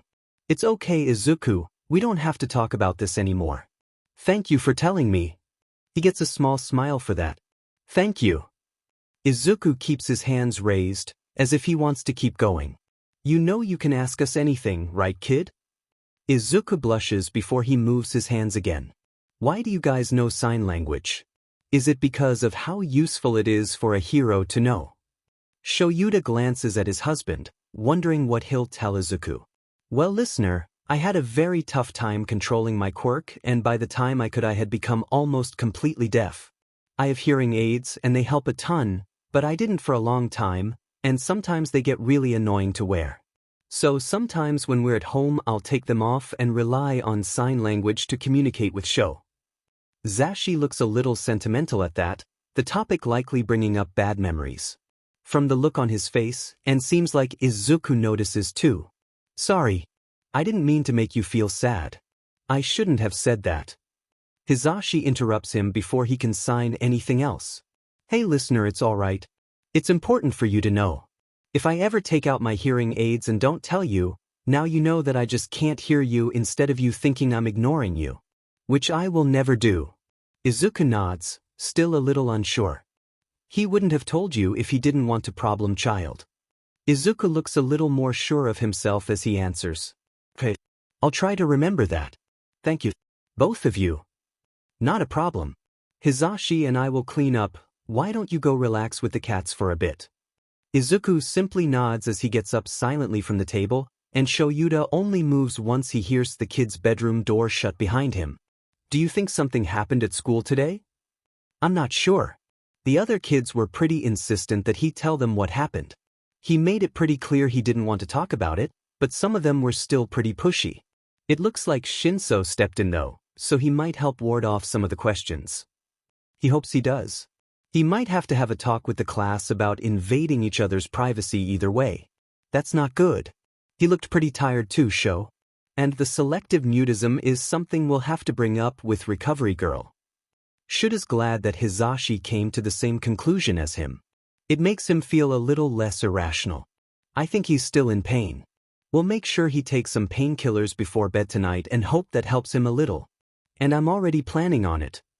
By now the dishwasher is all loaded and the counters wiped clean. So they head to their room to change out of their hero gear before making their way over to the couch to turn on the evening news and work on some marking. Izuku emerges moments later, wearing Hizashi's radio sweater. It seems like you've lost all rights to that sweater, Hizashi. Shoyuta shoots him a cheeky grin when he gets an elbow to the side, and Izuku settles on the couch next to him, homework in hand. It isn't long before the cats join them, radio sitting on the kid's textbook and meowing loudly for attention. Izuku smiles softly at that, and puts down his pencil to give her the attention she does not deserve. They sit there like that in the comfortable silence until Shoyuta feels a small weight settle against his shoulder. He looks down at Izuku and finds the kid half asleep against his arm, one hand buried in radio's fur. "All right, problem child, I think it's time for bed." Izuku nods and gets up slowly, tiredly shuffling to his room. Shoyuta makes a stop in the kitchen for some painkillers before following. "Take these. They'll help with the pain." Izuku complies and slumps over in bed, eyes drooping. Shoyuta gives him a small hair ruffle before leaving the room and rejoining Hizashi on the couch. His husband is finishing up the last of his marking when he sits next to him. "Why are you so much better at marking than I am?" Shoyuta eyes his large stack of paperwork that still needs to be done. "Don't worry about it, Sho, I'll help you finish it tomorrow." With that, Hizashi is pulling him to his feet and to their bed, pulling him in close as they get settled. Shoyuta wakes up a little over 2 hours later when he hears a loud thump in the next room. Izuku's room. He extracts himself from Hizashi's grip and throws on a shirt that's laying on the floor before rushing to the kid's room, freezing in the doorway. Izuku is curled up, shivering on the hard floor, blankets and sweater abandoned. The thump must have been him falling from the bed. "Izuku!" He looks up from his position on the floor and the sight breaks Shuta's heart a little. He's clearly distraught, face covered in tears and snot as he tries to gain control of his breathing. There's fresh blood on the bandage that covers his right wrist, and he clutches it tightly in his other hand. Shoyuta approaches him slowly and crouches down in front of him, making no other moves. He hesitates a moment before speaking. "Was it nightmares?" A nod. "Your mother?" Another one. "Want to tell me what happened?" Izuku shakes his head, but speaks anyways. "It was back at the hospital. She was using her Q quirk and it hurt and then I woke up and it still hurt so I thought I was really back there and dash." Shuta's hand on his head stops him, and he dissolves into more tears. They stay like that for a few minutes before Izuku is uncurling and sitting up, looking exhausted and ready to fall back asleep. "How about we go to the couch and I can take a look at that arm?" Izuku doesn't answer, he simply stands and heads out to the hallway. Shoyuta follows him, taking a moment to grab the first aid kit from the bathroom. He finds the problem child sitting on the couch and he hardly reacts when Shoyuta sits down next to him, simply holds out his arm for him. He sets about slowly unwrapping the bindings and frowns at what he finds. A few of the stitches have popped and the wounds are practically radiating heat. Could mean the start of an infection. Shoyuta reaches up to feel the kid's forehead and frowns, finding it too warm for his liking, while Izuku leans into his cool touch, eyes closing. He pulls back his hand to stick a thermometer in Izuku's mouth and starts carefully cleaning the cuts before wrapping them back up securely. The thermometer is done by the time he is, and he frowns again at the display. 38. Not ideal, but nothing he can't deal with at home. He looks back up at Izuku and finds him staring at him. "What is it? Are you W-ing?" Shoyuta looks down at his shirt and blushes. He'd grabbed Zashi's shirt by mistake in his rush to get to Izuku's room. "It's just Zashi's shirt. Grabbed it by mistake." Izuku gives him an odd look at that, but he decides not to dwell too much on it. Shoyuta packs up the first aid kit, leaving out a cold compress, and returns it to the bathroom, grabbing some ibuprofen on the way out before stopping in the kitchen for a glass of water. "Eat these and drink this." Izuku accepts them wordlessly, shaking hands threatening to spill the water. He doesn't, and when Shoyuta pats the spot next to him he lays down, head resting by Shuta's legs. Shoyuta snaps the cold pack to activate the chemicals, and places it gingerly on Izuku's head. The kid sighs in relief once the coolness hits and is asleep soon after, Shoyuta following suit. Shoyuta wakes up again a few hours later to a light touch on his shoulder and blinks blearily up at his husband. "Everything alright, Sho? I got worried when you didn't come back to bed." Shoyuta doesn't answer him, just frowns down to where Izuku is, and is surprised to find out how much he moves in his sleep. He has moved from being flat on his back to curled up on his side, facing the back of the couch. His head is pillowed on Shuta's thigh, and he's got his arms wrapped around his middle. Shoyuta can feel where his hands are fisted on the back of his shirt. He smiles a little at the sight, wishing he could capture the moment. Hizashi, ever the mind reader, speaks up again. "I already took about 1,000,000 pictures. Now what's going on?" "He had a nightmare and I found him on the floor. Some of his stitches popped and it looks like he may be getting an infection. I plan on taking him to Recovery Girl before class." "Poor kid. You should get ready soon if you want to have enough time for her. You know how much she likes to talk." Zashi shoots him a wink and stands, heading back to their room. Shoyuta somehow manages to extract himself from the kid without waking him, and changes quickly into his hero costume before downing a mug of coffee. He stops by Izuku's room to grab his sweater and backpack before returning to the living room where Izuku is still curled up. It takes a few tries to wake him, but soon his eyes are sluggishly opening, and he's pushing himself into a seated position. "Put this on. We're heading out a bit early today. WH'd about my uniform?" The sentence is barely comprehensible, and Hizashi silently laughs from where he's standing behind the couch. "Don't worry about it, kid. It's not worth it today." Izuku manages to get the sweater over his head and tries to grab the matching yellow backpack, but Hizashi grabs it before he can. He lets out a little whine, but follows them out the door and to the car without a word.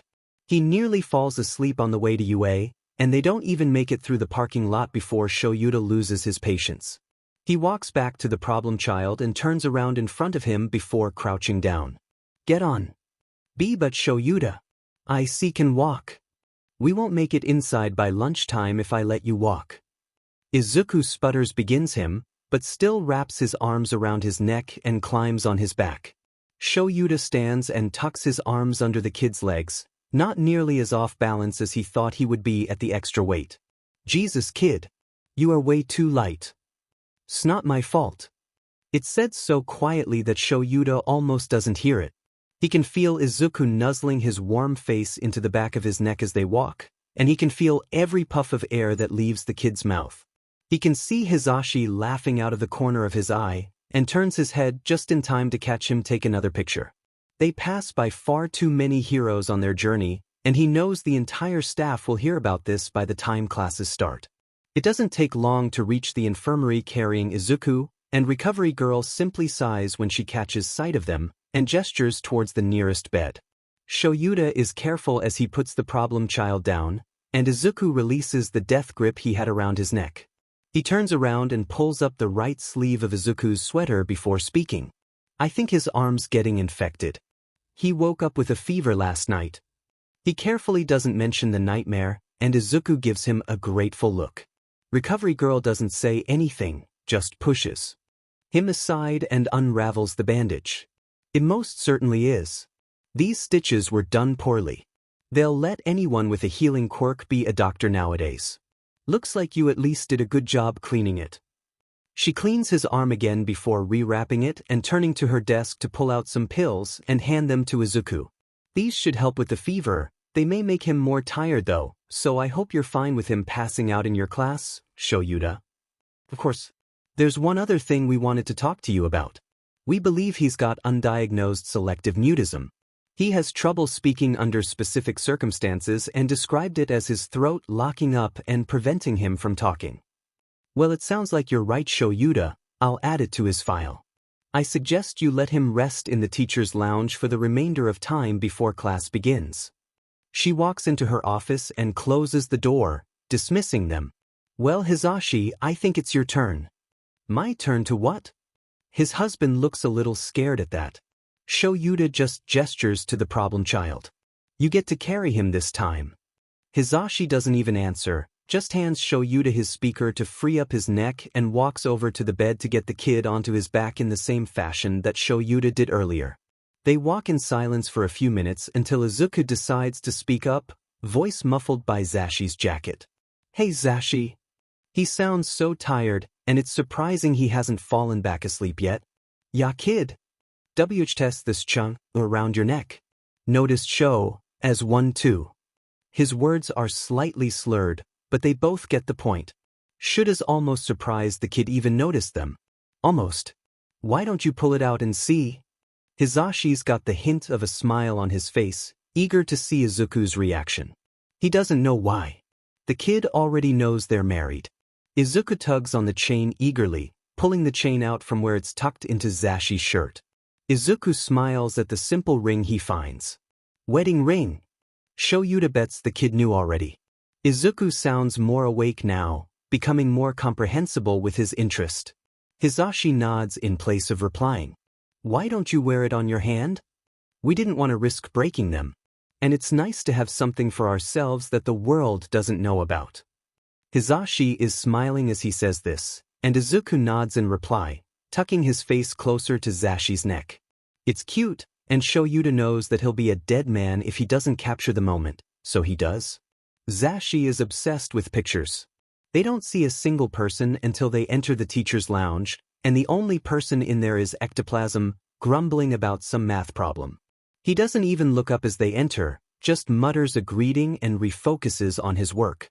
Shoyuta sinks down onto one of the couches and Hizashi crouches in front of it, intent on putting Izuku beside him. He manages to get him on the couch and makes to stand up, but the kid's arms are locked around his neck. Shoyuta huffs a laugh before leaning forwards to help his husband. He stands when he's freed, and Izuku immediately curls towards the next source of body heat, which happens to be Shoyuta. He glances down at the kid and finds him in almost the same position they woke up in this morning. "Wow Zashi, I think he's almost as clingy as you when you sleep." "Hey, I don't cling." Shoyuta just raises his brow, and Hizashi blushes before looking away. 20 minutes later finds Shoyuta working through his marking once again, one hand settled in Izuku's curls. A knock on the door makes him look up, but Zashi is already moving from his place on Izuku's other side to go and answer it. A mumbled conversation later, and Hizashi is moving back into the teacher's lounge, heading towards his desk. He's accompanied by a set of lighter footsteps that freeze when they pass in front of the couch. "Yes, Shinsou? Did you need something from me?" No." Shoyuta looks up at the hesitance in his voice and finds the kid staring at Izuku, brows creased in concern. He raises a brow, daring Shinsou to say something. He doesn't even look at Shoyuta, instead keeping his eyes on his kid. "He's just like a cat." Shoyuta fixes a glare on Shinsou and he flinches, backing up a few paces. It looks like he wants to say something else, but before he can, Zashi returns to his side with papers clutched in his hand. "Here's your missing work, listener. Better get a move on. It's due in a few hours." Shinsou gets a panicked look on his face at that, and scurries out of the teacher's lounge, barely sparing a glance behind him. Shoyuta wants to leave for class a few minutes earlier than usual, so he starts waking Izuku up a few minutes after Shinsou leaves. It's not all that hard, and once he realizes the position he's in he jolts up and away from him, bashing right into Zashi who was back in his place on the couch. Izuku stammers out a quiet apology, face a deep crimson. Shoyuta just smirks while Hizashi laughs at the kid's embarrassment. He ends up practically dragging Izuku behind him on the trek to the classroom. He lightly pushes him into the room ahead of him and heads for his own desk, wanting to catch a quick nap before class starts and he has to deal with little demons all day. He makes sure Izuku gets to his desk before closing his eyes, settling down in his sleeping bag. Shinsou's first day in the hero course does not go as expected. He and Midoriya have spoken a few times over the weekend since the sports festival, and he's excited to finally be in class with his friend. It's his first time having a real one. He got concerned when Midoriya stopped answering his texts on Sunday, and now his friend is nowhere to be seen in class. He catches a few of his new classmates casting worried glances towards Midoriya's desk, so that means that no one knows where he is. Right when he's expecting Aizawa-sensei to walk into the classroom, Snipe does instead. "Snipe-sensei? Where's Aizawa-sensei? Does it have to do with Deku-kun?" Shinsou thinks that's Uraraka speaking. Eraserhead will not be coming in today. As for Midoriya, don't worry about it. He doesn't give her a chance to answer before beginning class. Shinsou can tell when he's annoyed because every time his hand drifts towards his gun before he stops himself. Shinsou is relieved when Present Mike walks into their classroom. He doesn't want any more unpleasant surprises, and he actually likes the pro hero. He's glad he still gets to learn English from him, instead of being taught by a completely new set of teachers. He's been taught by the pros since the beginning of the year, so he's genuinely surprised when his phone rings and the man actually answers it. Show what's up? The little listener done his interview with Tsukachi. Shinsou eavesdrops with the rest of the class, not even trying to pretend he's not like some of them are. Present Mic's face tightens with worry before he speaks again. Sheet, is everything okay? What happened to my listener? His listener? Who in the world could that be? I'm on my way, I just have to get midnight to cover my next class. I'll be no longer than 15 minutes. Their teacher is leaving? Any sense of normalcy Shinsou was beginning to feel is gone now. Alright class, I've got to go. Ida, I need you to go to the teacher's lounge and get midnight to cover the rest of this class. Present Mike doesn't give anyone a chance to reply as he's leaving. Nobody misses the concerned glance he throws at Midoriya's seat. Tuesday comes and Shinsou is worried that Midoriya won't show again. It's not until the last minute that he does, stumbling into the room right in front of their teacher. His friend has a dark bruise on his cheek and a wrapped-up arm, and his face pales even further when their classmates start asking him a ton of questions. The day passes mostly the way he had expected his first day to. It's concerning how pushy Midoriya's friends are being about the origin of his injuries when it's clear he doesn't want to talk about it. Finding him sitting out of hero studies and wearing Present Mic's headphones is just the icing on the cake. Something very strange is going on here. He may have to refer to their resident conspiracy theorist. It's on Wednesday that Shinsou thinks he might get some answers. He's at school early, as per usual, but needs to make a stop at the teacher's lounge in the hopes that Present Mike is there. He may have misplaced some homework that's due today. He knocks softly at the door and is relieved when the hero he's looking for opens it. Mike-sensei, I lost Monday's homework and am wondering if you have any more copies. Sure thing, listener. Come on in while I find the right stuff. Present Mic's voice is quieter than it usually is. Maybe it's because of how early it is? He follows Mike-sensei into the room and towards his desk, but he freezes at the sight on the couch. Aizawa-sensei is there, grading work, but that's not the surprising part. What's surprising is the hand he's got in Midoriya's hair. Midoriya, who is curled up on his side with his head on their teacher's thigh. What the F dash? Yes, Shinsou? Did you need something from me? No. He avoids looking at his teacher and keeps staring at Midoriya. He's just like a cat.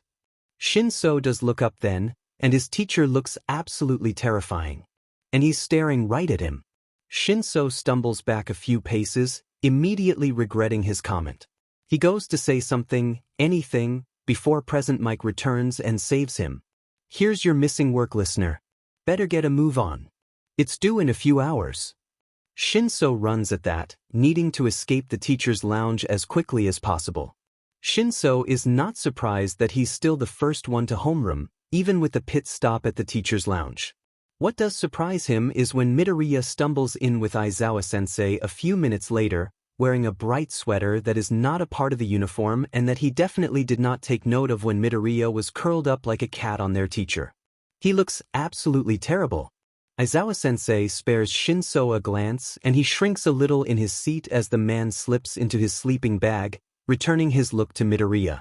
Shinsou speaks when Midoriya is close enough to hear his quiet voice. Midoriya, are you okay? Instead of replying verbally, he raises shaking hands and signs. Had a bad night. Are you sick? It's just a fever. It'll be fine. Just a fever? Why is he even at school? Midoriya guesses his question before he can ask it. I can't be home alone, so I came to school where Tired Cat and Loud Cat can keep an eye on me. Tired Cat and Loud Cat? Who are they? Midoriya frowns before fingerspelling. Aizawa and Mike-sensei, well, he should have guessed that. It's painfully obvious now that he knows. The real question is, why does Midoriya have sign names like that for their teachers? Ida barges into the room before he can ask and veers straight for them. Midoriya, that is not a school-approved uniform. You should go change at once. I'm sure Aizawa-sensei will not approve. I don't care. Tired Cat is the one who told me to wear this. That startles a laugh out of Shinsou, and Midoriya gives him a small smile while Ida just looks confused. Midoriya, I clearly don't understand what you are saying, so I ask that you use your words. Ida is doing these odd chopping motions as he speaks, so Shinsou decides to annoy him even further. Engines sure looks annoyed. How long do you think it will take before he sicks Tired Cat on us? That gets a loud laugh out of Midoriya, and even he looks surprised at that. Ida looks like he is about to complain again when Bakugo shoves the door open, frowning at the group behind his desk. Midoriya shrinks back from him as he draws near, and Bakugo rolls his eyes as he takes his seat. Shinsou notices Aizawa-sensei watching the interaction, but doesn't say anything. Midoriya, if you do not have a uniform, I have a spare shirt in my locker. We have enough time to grab it before class starts. Can you make him go away? Words are hard today. Izuku isn't looking at him at he signs, but glances at his hands when he taps the desk. Sure thing, baby. Izuku looks to his face at the sign name, eyes wide and confused. If Aizawa and Mike are Tired Cat and Loud Cat, then you are Baby Cat. Izuku nods and ducks his head, a light blush coating his cheeks. Ida, Midoriya says that Sensei is fine with his sweatshirt. Can we drop this now? Surely Sensei wouldn't be okay with this. This is a direct violation of the dress code, and even you should know by now that he's a stickler for rules. Ida.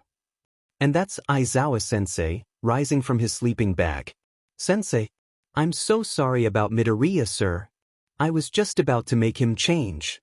Take your seat, Ida. Shinsou doesn't think he's ever seen someone move so fast without using a quirk.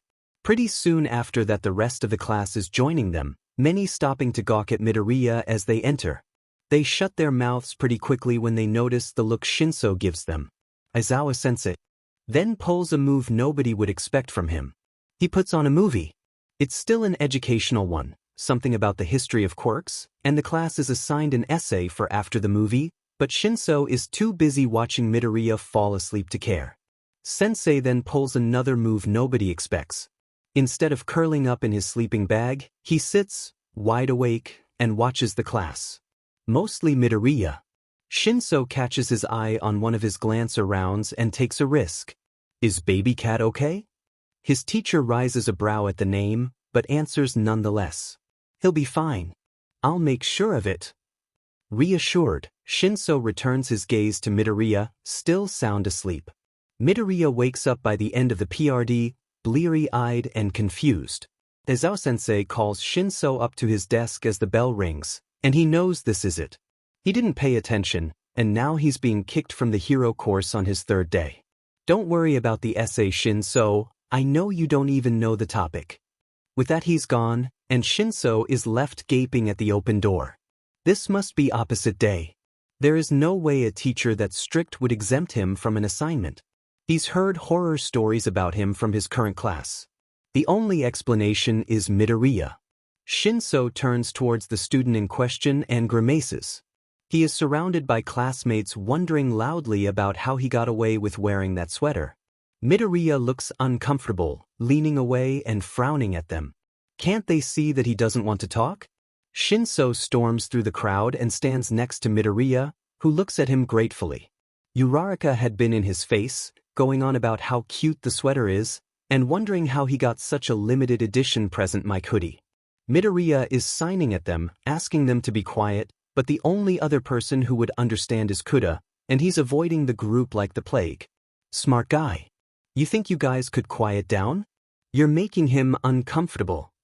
They look skeptical, but a glance at where Midoriya is now covering his ears to avoid their loud questions makes them comply. How do you know that?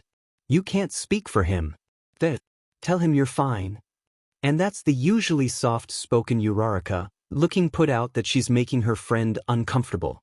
I know sign language, and if you really looked at him instead of what he's wearing, you'd see that I'm right. What a bunch of idiots. Izuku giggles a little at that, and everyone looks over at him. I knew you could speak. Deku, tell him he's wrong. I can't. Please stop it. He looks frustrated at himself as Shinsou translates what he signed. Come on, Midoriya. Yes, you can. More voices join the fray this time, and Shinsou can tell they're going for supportive, but it's also making Izuku look a lot worse. He's shaking his head at them, but only the loud entrance of present mic gets them to stop. Thank God for Loud Cat. Izuku just nods in agreement, looking worse than he had when he had entered the classroom. Izuku somehow manages to stay awake during present mic's lecture, but it looks like he's dreading lunch hour. Shinsou is tapping his shoulder as soon as the bell rings. Wanna hang out for lunch? I can show you my favorite place to hide. Izuku nods in agreement, and they pack up quickly, heading towards present mic. I am hiding with Purple Cat for lunch. Alright, just text me or show if you start feeling any worse. Show. That's the same name he mentioned when he answered the phone. Shinsou has so many questions. I'll take good care of Baby Cat. That earns a loud laugh out of their teacher before he waves them off, and Izuku shoots him a half-hearted glare. Not funny. Now that's all they're going to call me. Come on, it could have been so much worse. I could have called you Broccoli Head or something. That earns him a laugh, and Shinsou smiles to himself as he steers his friend out the front doors of the school, taking a sharp right and walking along the wall. They reach their destination fairly quickly, a little alcove in the wall hidden by trees, and Midoriya's eyes light up when he sees it. From there they can be perfectly hidden and no one will be able to find them. Other than Nizu, of course. It only takes a few minutes of silence for Shinsou to crack under the weight of his questions. He chooses the one that's least likely to upset Midoriya. So, what's your connection to our teachers?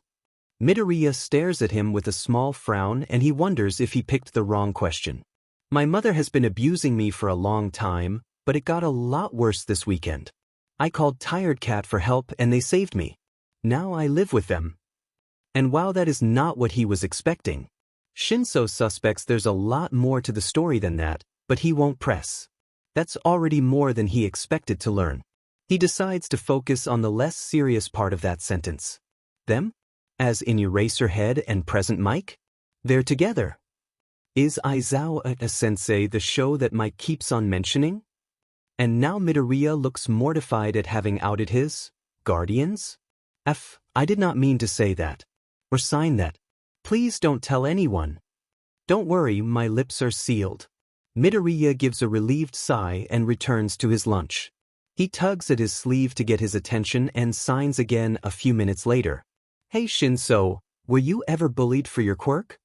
That's not what he expected, but he might as well be honest. Midoriya looks nervous as he waits for his answer. I was. But you couldn't have possibly been with that powerful quirk of yours. Midoriya looks a little upset at that, but Shinsou can't fathom as to why. Can you keep a secret? Shinsou nods in place of an answer. I was bullied a lot. Kids would chase me down and beat me up. They started telling me to kill myself in second year of middle school. Midoriya pauses to compose himself a little before he continues. Why in the world would somebody bully him? Midoriya continues before he can ask the question. It's because I was quirkless. I didn't get my quirk until the day of the entrance exam. And that explains so much. Shinsou knows there's got to be more to how he got his quirk, but in front of him Midoriya is getting more worked up, probably worried that he thinks he's lying. He places a hand on his friend's shoulder and doesn't miss the way he flinches back. Midoriya, I believe you. Have you told Aizawa-sensei about all of this? He knows most of it. I accidentally told him when he rescued me. I know we need to talk about it more, but I think he doesn't want to pressure me. I'm grateful for that. Midoriya is calmer now, and Shinsou's head is reeling. There is so much more to this kid than he thought, and he's wondering how much he doesn't know. Probably a lot. He decides a change of topic is due, as it's nearing the end of lunch and he doesn't want Midoriya even more upset than he already is. Hey, are you sitting out again during hero studies? You probably shouldn't participate if you're sick. I am sleeping in the teacher's lounge. Tired Cat's orders. Alright, I'll walk you there. Shinsou gets up and leaves the alcove, Midoriya scrambling to catch up behind him. A tug on his sleeve gets his attention. I don't think walking me there involves me chasing you. Midoriya doesn't look mad, but he's got a small frown on his face, so Shinsou slows his pace a little. By the time they make it to the lounge, the bell for end of lunch has already rung. Shinsou didn't think it would take them that long to get there, but he also didn't consider the fact that Midoriya is sick and is walking much slower than he normally would. Jesus, how has he been getting places on time? Has someone been carrying him around? It's hard to imagine the Eraserhead carrying Midoriya around like a small child. It's Aizawa-sensei who opens the door when they knock, and he gestures the both of them into the lounge. Midoriya immediately flops down onto one of the couches, while Shinsou just stands there awkwardly, feeling out of place. Their teacher shoves a slip of paper at him, startling him out of his thoughts. He just stares at it. Sensei sighs and shows it more aggressively until he grabs it. It's just a late slip, Shinsou. Now get to class. Shinsou all but runs out to the hallway, and then full-on sprints to the classroom for a lecture from All Might. Class is in full swing when he gets there, but All Might doesn't say a word as he hands him the slip of paper, simply gesturing for him to sit down while continuing the lesson. He does, however, receive several glares from his new classmates, but he simply counters with one of his own. Shinsou tries to focus on the lecture, to take good enough notes for his friend to copy, but by the time the lesson is over, all he has written down are a few merger things related to battle tactics. Midoriya slips into the room as the bell rings, hardly sparing All Might a glance. He gives Shinsou a small smile as he slides into his seat, looking much better than he had before lunch. Aizawa-sensei slips into the room moments later, and starts class before the bell has a chance to go off. Internships. As you know, many pro heroes were present at the sports festival. They all attend in the hopes of finding future heroes to attract to their agencies. To do this, they offer internships to the ones they are interested in. This is what you'll be picking today. If you weren't offered any, then I have a list of open offers you can pick from. He hands out the stacks quickly. Some students got huge piles, while others got only a few pieces of paper. Midoriya turns to him with his own stack as soon as Aizawa-sensei is zipped up in his sleeping bag. Have you picked someone yet? Midoriya, we've had these for less than 20 seconds. I haven't even looked at the first name on my list. I'll help you look. Don't you have your own forms to look through? Nope, I already know who I'm going with. I'll look through these later to see who was interested in me. Who did you pick? I'm going with Loudcat. He's going to help me learn better control over my quirk. No surprises there. He should have known that Midoriya would pick one of their teachers. All right, you can help me. But only a little. Midoriya grins at him before scooting closer to take a look at the first hero on the list. Best Genist. Interesting offer, but not his first pick. He scans through the list slowly, not recognizing many of the names. Midoriya taps his arm and points to the fourth name on his list. Gunhead. The name is vaguely familiar, but Shinsou doesn't know anything about the hero. He created his own fighting style, Gunhead martial arts, and it's meant for close combat fighting and defending against different weapons. I heard that he teaches all his interns the basics of the fighting style. Of course, Midoriya knows this. Sounds good to me. They spend the rest of class going over their English work together while listening to their classmates argue about which hero is best for an internship. After waving goodbye to Midoriya, Shinsou starts his short walk home. His mom greets him at the door with a hug and a finger to the lips, a sign that his younger sister is napping, which is no easy feat. Shinsou passes by his father in the living room as he passes through to his room, where he shuts the door and flops on his bed, completely done with the day. Thursday morning sees Izuku drifting out of his room after a full night's sleep. He's feeling well rested and only slightly ill, doing much better than he was yesterday. He is determined to participate in all of his classes today, even if it means having to interact with All Might. He dresses in his uniform quickly after Shoyuta takes another look at his arm, finding the infection mostly cleared up. Hizashi helps him with his tie again before they're off, and Izuku hopes that Shinsou is already in class again. He'd helped him out so much yesterday when his classmates were bothering him, he only hoped he could do the same today. He told him so much yesterday and is a little worried that Shinsou won't want to be his friend anymore. Izuku has a feeling that his classmates' questions aren't over with, and he could use all the help he can get avoiding them. Midoriya. I am glad to see you in a full uniform today. Ida is the only one in here, and Izuku prays that he doesn't want to talk. Thanks, Ida. The other boy opens his mouth as if to say something, but he seems to change his mind as he shuts his mouth just as quickly. Izuku sits down and sighs in relief when Ida simply nods and returns to his work.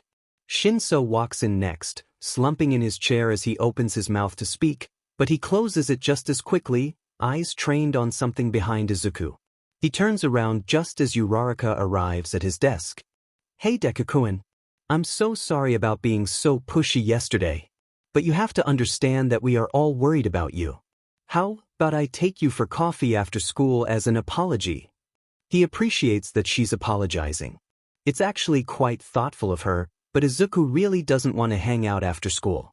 He's got enough on his mind as it is without worrying about what she wants to say to him. Although now that she's brought it up he's going to worry either way. Sorry Uraraka. I have plans after school. Hopefully that will be enough to dissuade her. Aw, can't you reschedule Deku? It's important. Apparently not. Sorry I can't. She looks like she's going to argue more, but she glances behind him, and whatever she sees makes her turn around and leave. Izuku turns to look at Shinsou, but he just grins at him and gestures to the front of their class, where Shoyuta has just arrived. Alright class, you need to hand in your internship decisions by the end of the day so they can be informed and you can leave for the respective locations on Sunday.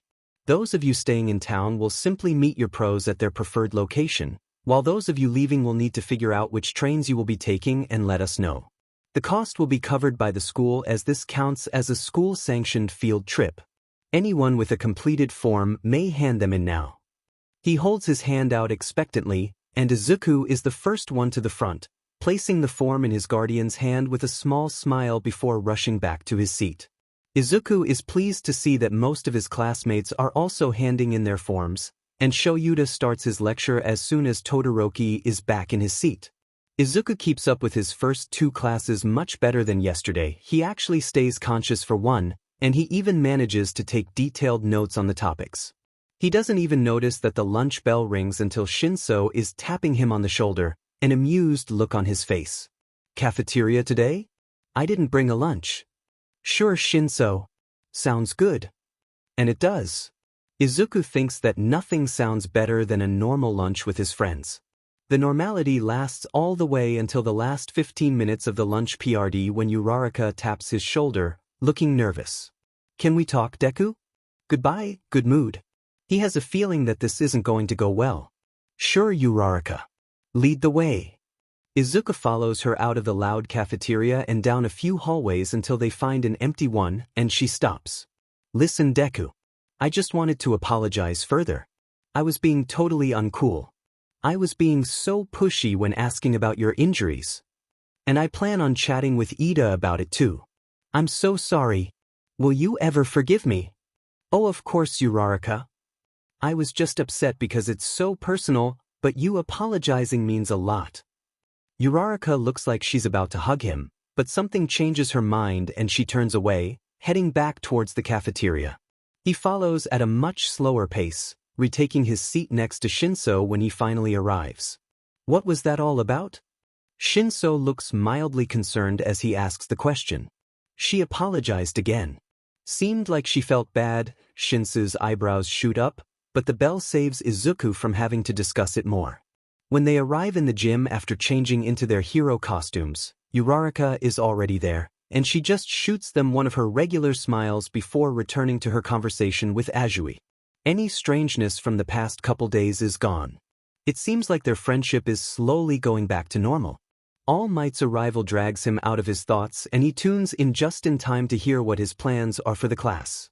They're doing battle trials again. Just like their first class with All Might. Izuku ends up teamed up with Kirishima as villains against Ashido and Kaminari as the heroes. They're given a few minutes to set up and strategies before the heroes can come in the building. Does Kaminari's electricity affect your hardening? No, why? Kirishima is giving him a suspicious look. We need to make sure he goes after you. He'll try to stop you using his electricity. If you can hold out long enough, he'll up the voltage and won't be able to stand it himself. Then you can tie him up and come help me with Ishido. I plan on distracting her long enough for either you to finish your part or for the timer to hit 0. Sounds good enough to me. Bomb going on the top floor? Yeah, how'd you know? Kirishima gives him a shark-like smile at that. Lucky guess.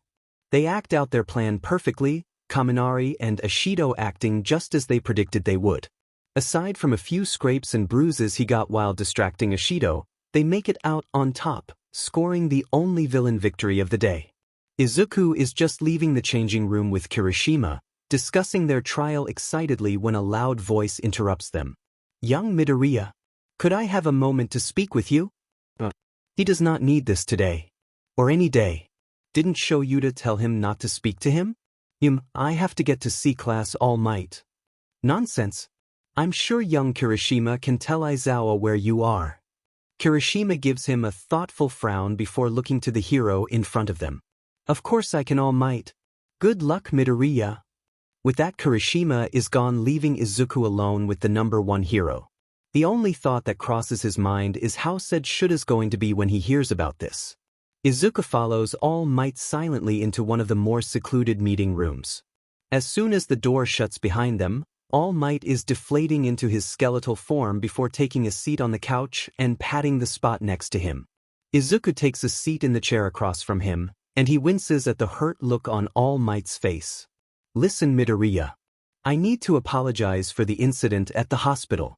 I should have read the rest of Aizawa's email, and I should have realized you did not want to be left alone with your mother. I hope you can forgive me for my actions. If not, I completely understand and won't push it. Izuku just nods, lost for words. It's definitely surprising that he's apologizing. It means a lot to Izuku, even if he can't forgive the hero yet. There's another thing I wanted to talk to you about. Internships. Why do you want to talk about internships? I've already chosen who I'm going with. And he's not changing his mind. Even if All Might offers himself up to train him with his quirk more. Please, young Midoriya. I ask that you rethink that decision. I have an old friend that can help you with your quirk. Gran Torino. He's the one who helped me with One for All. It would make sense to go with this hero that trained All Might. He could be a lot of help with his quirk since he's already taught someone how to use it, but Izuku feels a lot better with his decision than with someone All Might suggested. He's never even heard of this Gran Torino. And Izuku knows a lot about heroes. Sorry, All Might, I'm going with Present Mike. Now All Might just looks confused. Why him? He has experience dealing with a self-harming quirk, and now that he knows the truth about my quirk he can dash. You told him? I told you to keep it a secret. Izuku didn't think All Might could look this scary without being powered up. He never thought he'd have to see this amount of anger directed at him from someone who isn't his mother. You have people who know I like Tsukachi, and I really trust Present Mike and Aizawa-sensei, so I each thought dash. You told Aizawa too? What a mess. Young Midoriya, you thought wrong. This was not your secret to tell, and now we have to deal with 2 more people knowing the truth. All Might runs a frustrated hand down his face. Why is this such a big deal? Isn't it though? Izuku's voice may be quiet, but he is not letting this go. What? All Might looks confused, as though he didn't expect Izuku to fight for himself. Isn't it my secret to tell? It's my quirk now, and my teachers need to know the truth so they can help me. It seems like All Might hadn't thought of that. He just stands there, staring at Izuku for a long while before he has enough with the silence. Sorry, All Might. I should get to class. And he's out the door, trying to remember how to get back to his class from this unexplored part of the school. It takes a few wrong turns, but eventually he makes it to the classroom, over 30 minutes late. He can feel everyone's eyes on him as he shuffles to his desk, but he keeps his eyes trained on the floor. He only looks up once he's seated and finds Shura's eyes on him. Tell you later. The simple signs seem to be enough to appease the teacher, and Izuku focuses on his notes when class continues on. They don't talk about it after class, nor when they meet Hizashi for the drive home. As soon as they arrive, Izuku is marching to his room to change out of his restrictive uniform before throwing himself down face first onto the couch. He's so tired. He knows he needs to tell Shoyuta about this, but he's afraid that he'll get mad at him. Alright, let's talk about this before Hizashi has to go to the radio station. Izuku glances up to find Shoyuta standing over him, a frown on his face. Izuku sits up on the couch, and the pros take a seat on either side of him. Sho said All Might pulled you aside? What did he want? He apologized for the hospital. Shoyuta gives him a look at that. I know that's not what has you so upset. He also wanted to talk about internships. Said he had the perfect hero for me. It's a hero I've never even heard of. Aya said I already picked a hero, B, but he told me to reconsider. B, because this Gran Torino is the one who taught him how to use his quirk. IT told him how present Mike could help and that you guys know about One for All. Izuku doesn't know how to read the looks on his guardians' faces. I'm guessing he didn't like that. He got mad and it was so scary. I've only ever seen him look like that with villains. He told me that it wasn't my secret to share. I told him it is, B, because it's my quirk now, B, but he was still upset about me telling when I left. I don't get why he was so mad. You guys will help me more than he ever did. All his advice was pretty stupid. There's only a few seconds of silence before Hizashi speaks. Well, All Might's an a-hole. Shoyuta simply nods and Izuku laughs at that, sour mood improving at the bluntness of his teachers. Anyways, I've got to head out, listeners. See you in the morning. Hizashi stands, before leaning down and giving Shoyuta a kiss on the cheek. He ruffles Izuku's hair and drops a kiss to his temple before he's running out the door, gone before Izuku can process what happened. Nobody's done something so familial since before he was diagnosed as quirkless. His parents used to be so loving before his father left and his mother changed into something malicious. He can't even remember the last time somebody hugged him before his heroes saved him. It's nice to have someone like that again. Izuku feels an unfamiliar warmth bloom in his chest. That feeling comes to a sudden halt as he remembers his thoughts from before. Hey Shoyuta, are you mad at me? Well, he did not mean to say that now. Shoyuta gives him a funny look before answering. Why in the world would I be mad at you? You've done nothing wrong. It's just that you didn't want me to talk to All Might and I still did. I should have just told him not to talk to me. Or run away or something. Izuku. He cornered you in front of your classmate. Kirishima told me you looked a little uncomfortable but that he didn't want to make things worse for you by mentioning it. I know you tried to come to class but he made you talk to him anyways. I'll say this until it enters that thick skull of yours. You did nothing wrong. Got it, kiddo? Izuku nods, a little lost for words. Alright, problem child, how about we order in? We all know Hizashi is the cook of the family. Izuku laughs as Shoyuta ruffles his hair and stands, heading towards the kitchen for his phone so he can order them something. The warmth from before only grows at that, and Izuku has a thought once Shoyuta returns to the couch and radio settles on his lap. This warmth he feels? This is what it feels like to be loved. Izuku goes to bed that night with a smile still on his face, and for once, dreams of nothing. Shoyuta is halfway through his second cup of coffee when Izuku waltzes into the kitchen, smile from last night still plastered on his face. His kid looks content as wanders through the kitchen, making himself a small breakfast. Shoyuta and Hizashi both want to turn this into an adoption at some point. Hopefully soon. The problem child is the perfect fit for their little family. They can't bring it up yet though. Their kid's gone through something terrible, has been going through it for most of his life. This isn't something they can rush. But this is their kid now, and nothing can change that. Hurry up and get dressed, we have to leave early. I have an idiot to yell at. Izuku nearly spits out his drink at that, and Shoyuta grins. What about Hizashi? Isn't he usually up by now? Izuku looks mildly concerned. It's adorable how much he cares for his husband. He had to cover for another host when his shift was over last night. I was just going to throw a cat on him to wake him up, but now I've got a much better idea. Shoyuta gives him what he knows is one of his scary grins, and Izuku must be following his line of thinking, because he gets up from the table and turns to run to his room. Unfortunately for the kid, Shoyuta is much faster and hauls him over his shoulder before he can get away. I think this is a bad idea. Nope, it will be funny. Izuku slumps at that, resigned to his fate as replacement cat.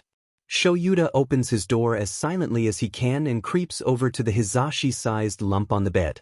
He unceremoniously tosses Izuku onto his husband and covers his ears as he backs away grinning. Oh! Hizashi wakes up screaming, not expecting the weight of a teenager thrown on top of him.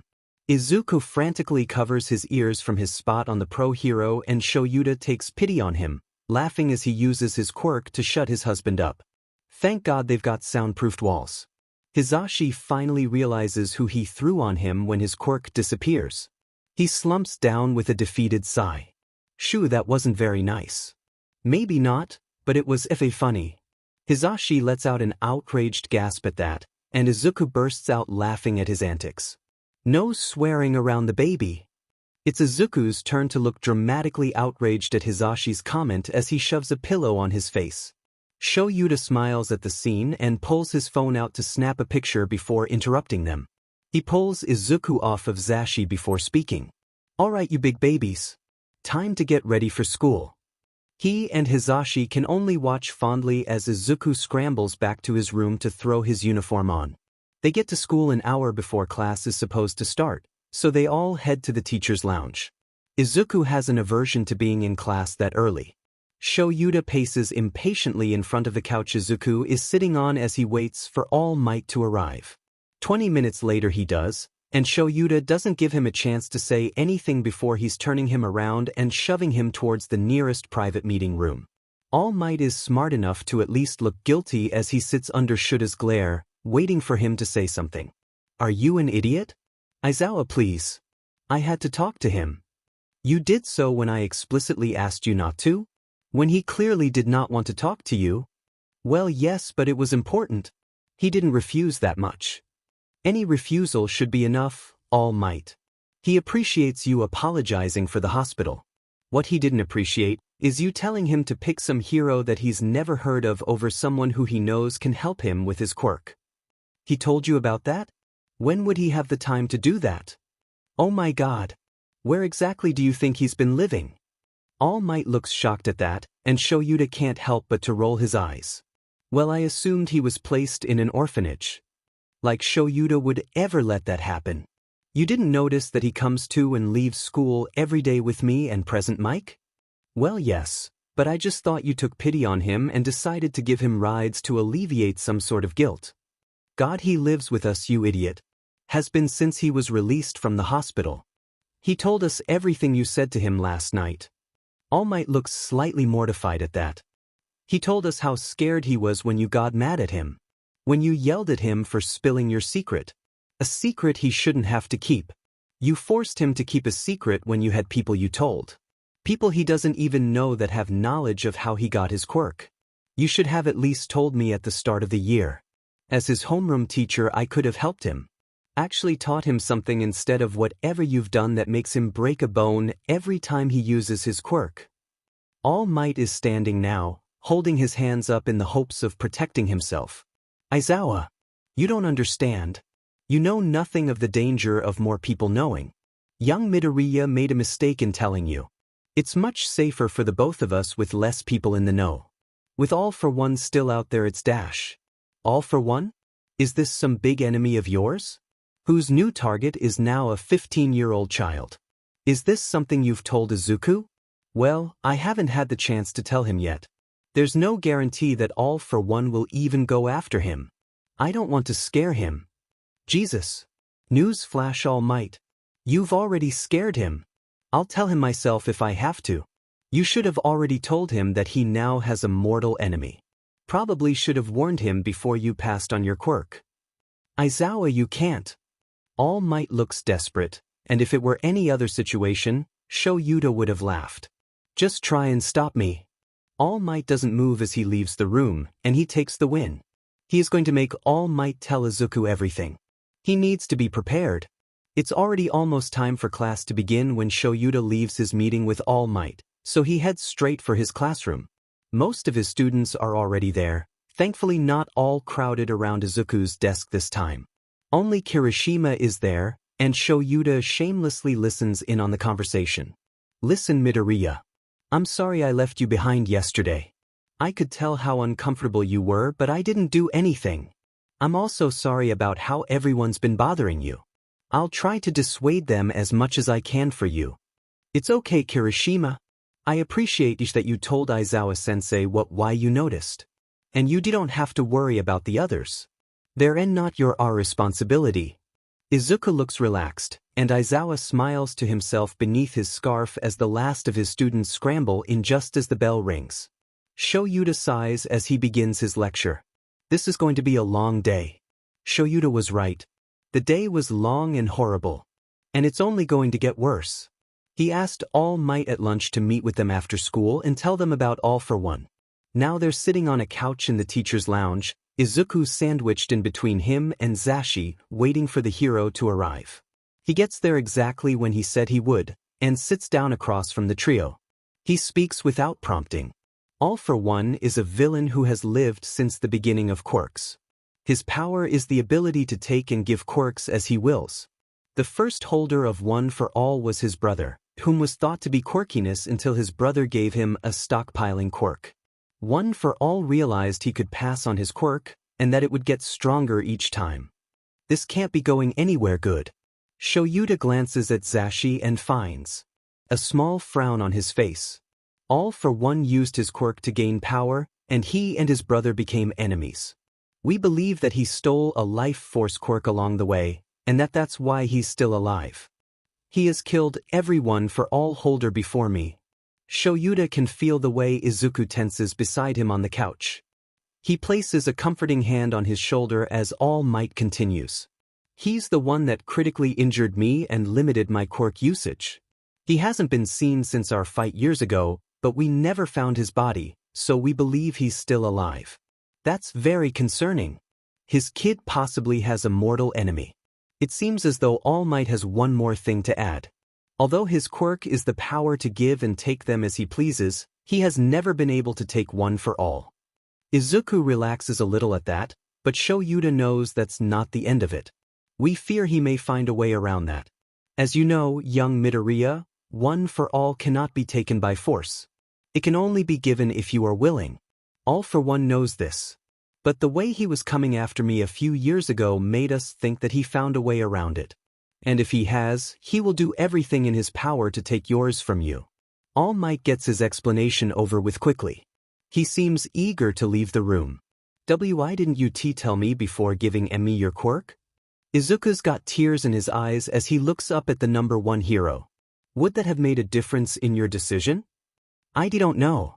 How could I know if I didn't know? I would have at least thought about it more if why you warned me about the danger. Izuku is full out sobbing now, tearing at his hair as he cries. Shoyuta watches as Hizashi gently removes his hands from his curls before pulling him into a tight hug. I think I'll take my leave now. Good day, young Midoriya. All Might walks out and Shoyuta turns his attention to his husband and kid. Hizashi is looking lost as Midoriya's sobs get worse. Shoyuta crouches down in front of them before gently placing his hands on Izuku's cheeks, forcing him to look at him. Izuku, you need to calm down. You'll send yourself into a panic attack if you don't. Izuku nods, trying to take deep breaths. Hizashi exaggerates his own from next to him, and that definitely helps calm their kid down. Shoyuta gives his husband a grateful smile. Good job, Izuku. Just keep breathing like that and then dash. Shuta's phone interrupts him, and he glares at the device before answering. Erase her head. Aizawa. Glad I caught you. What are you doing right now? We're about to head home. Why? I need you guys to come to the station. It has to do with the Midoriya case. Can't this wait? Izuku's had a tough day. He needs a break. The kid looks up at his name, a confused look on his face as he tries to stop the crying. I'm afraid not. His mother refuses to confess to anything, saying she'll only speak if he's in the room. What's worse is the lawyer she got. He's the kind of guy who would call an abused kid to the stand and try to rip them apart. He won't be satisfied with the statement I took, even with a pro-hero witness. If she talks, we won't have to worry about going to court. Give me a minute. He mutes the phone and turns to his family with a frown on his face. We've got a problem. Tsukachi says Inko will only talk if the kid's there. And we need her to talk if we want to keep you off the stand, kid. If you don't want to go, I get it. I'll do everything in my power to keep you off that stand. I don't have to talk to her, right? She just has to see me. That's what it sounds like, kid. You can still say no. Seeing her won't be good for you.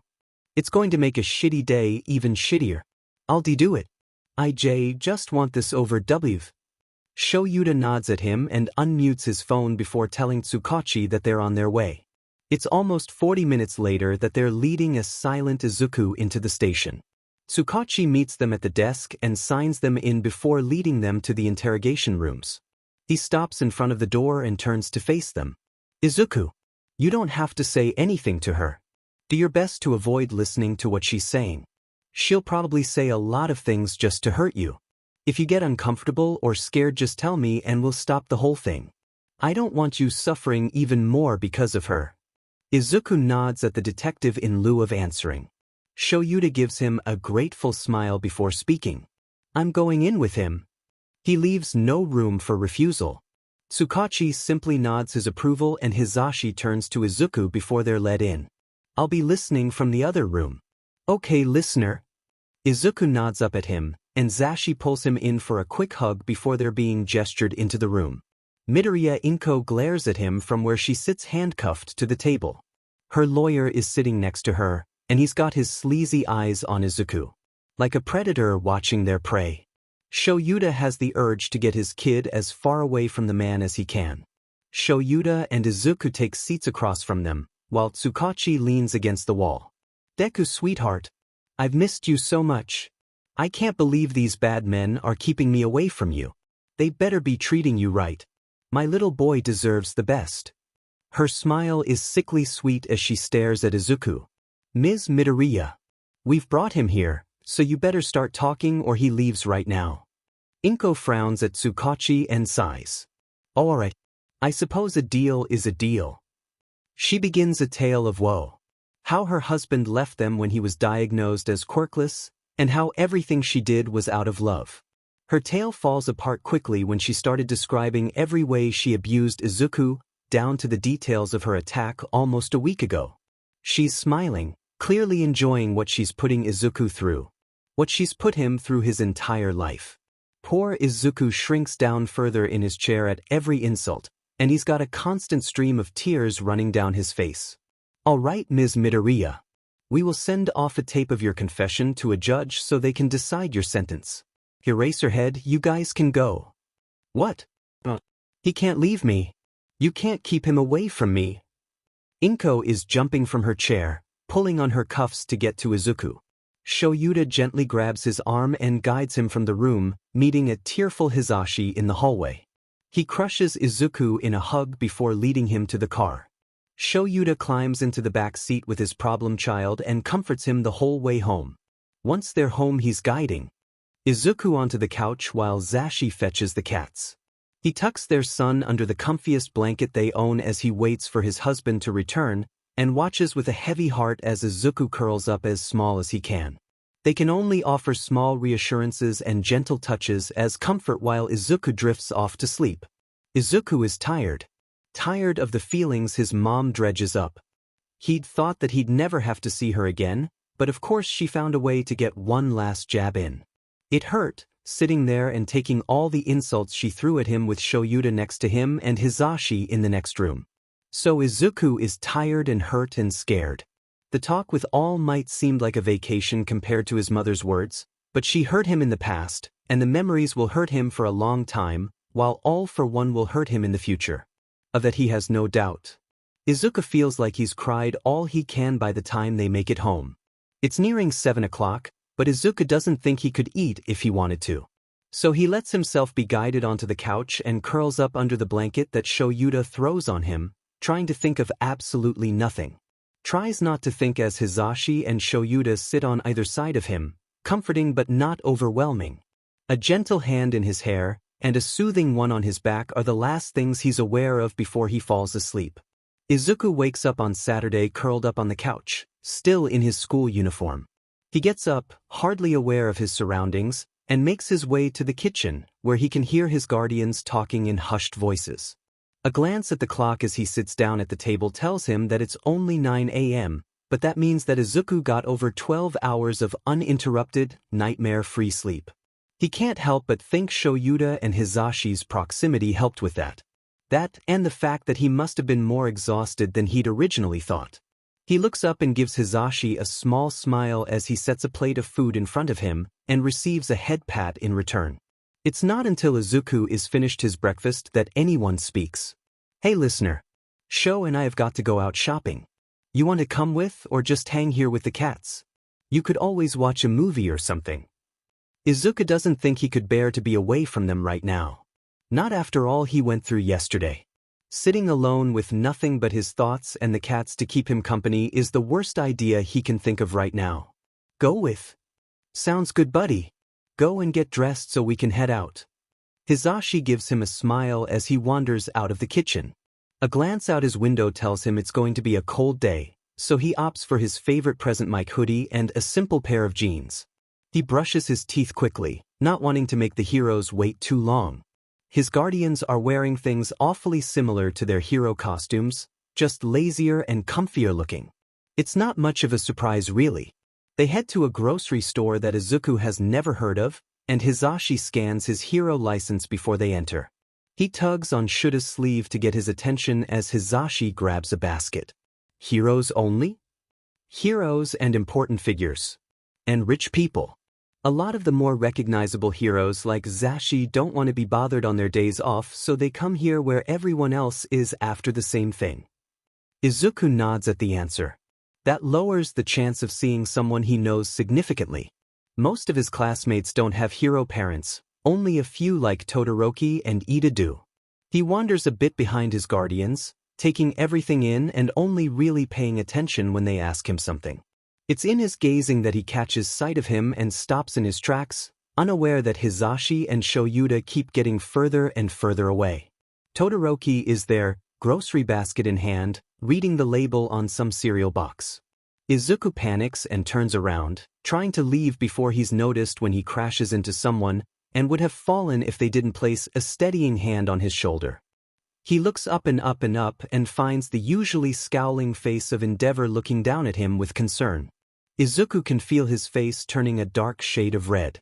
He just ran straight into the number 2 hero. "SSS sorry."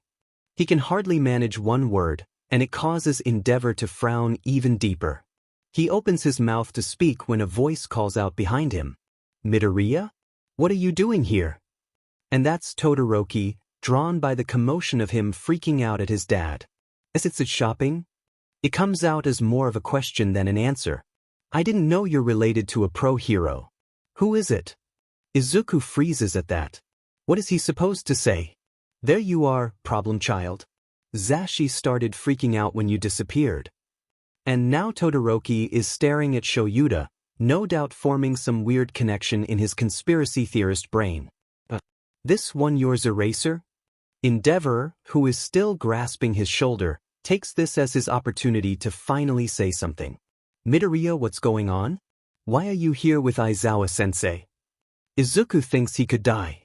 Anything to leave this situation as soon as possible. "He's my child, why else? Let's go, kiddo, before Zashi buys the whole ice cream section." "What?" Todoroki's yell follows them as they take their leave, and Izuku follows Shoyuta blindly as he tries to make sense of what just happened. He tugs on Shuta's sleeve to get his attention. "Why did you say that? You know how he is." "And that's exactly why I did. It'll be funny to watch. See what kind of weird theories he comes up with." Izuku huffs a laugh. He guesses it will be. Todoroki won't stop now until he knows if he's right or not. They find Hizashi and head to the checkout, Izuku looking anxiously for anyone else he knows that they might run into. It's just his luck that they get in line behind Todoroki and his father. "So, Present Mike, you finally convinced this one to adopt? I know you've been trying for quite some time." Endeavor's question catches him off guard. His guardians had been wanting a child? It makes Izuku feel a little bit better. He's been worried that the pros had felt pressured to take him in, even though they've been treating him better than anyone ever has. Honestly, I barely had to lift a finger. Sho wanted to take him in as soon as we figured out what was going on. It looks like Endeavor understands exactly what was going on as he frowns. Todoroki looks a little lost, but he doesn't interrupt the pros. Izuku risks a glance at Shoyuta and wow. He didn't realize the man was capable of blushing. So kid, how long have you been staying with these guys? Endeavor is addressing him now, and Izuku has to take a moment to gather himself before he's able to speak. Almost a WWE and now, Endeavor. The man nods at him and Izuku glances back at his classmate. He's frowning now, connecting dots that Izuku really doesn't want him to. The cashier finishes and Endeavor pays, and he turns to leave with a small smile and a wave. Goodbye, Midoriya, senseis. Bye. Izuku's reply is quiet, but from the smile on Todoroki's face he can tell that he heard it. Once they get home he checks his phone for the inevitable texts from Todoroki. He's a little worried that he'll bring up what he guesses about Izuku's previous situation. A glance at his messages tells him his worries were unfounded. Todoroki is tactile enough to not bring up something so sensitive. Midoriya, why are you with Aizawa and Mike-sensei? Is it true? Are you really his son? I thought you said your dad left you guys? Midoriya, please. Izuku sighs and brings his phone out to show Shoyuta. Look what you've done. He's never going to stop. Shuta's cackling follows him back to his room as he goes to hide and do his homework, and to avoid thinking about the warm feelings that people thinking he's Hizashi and Shuta's kid brings up.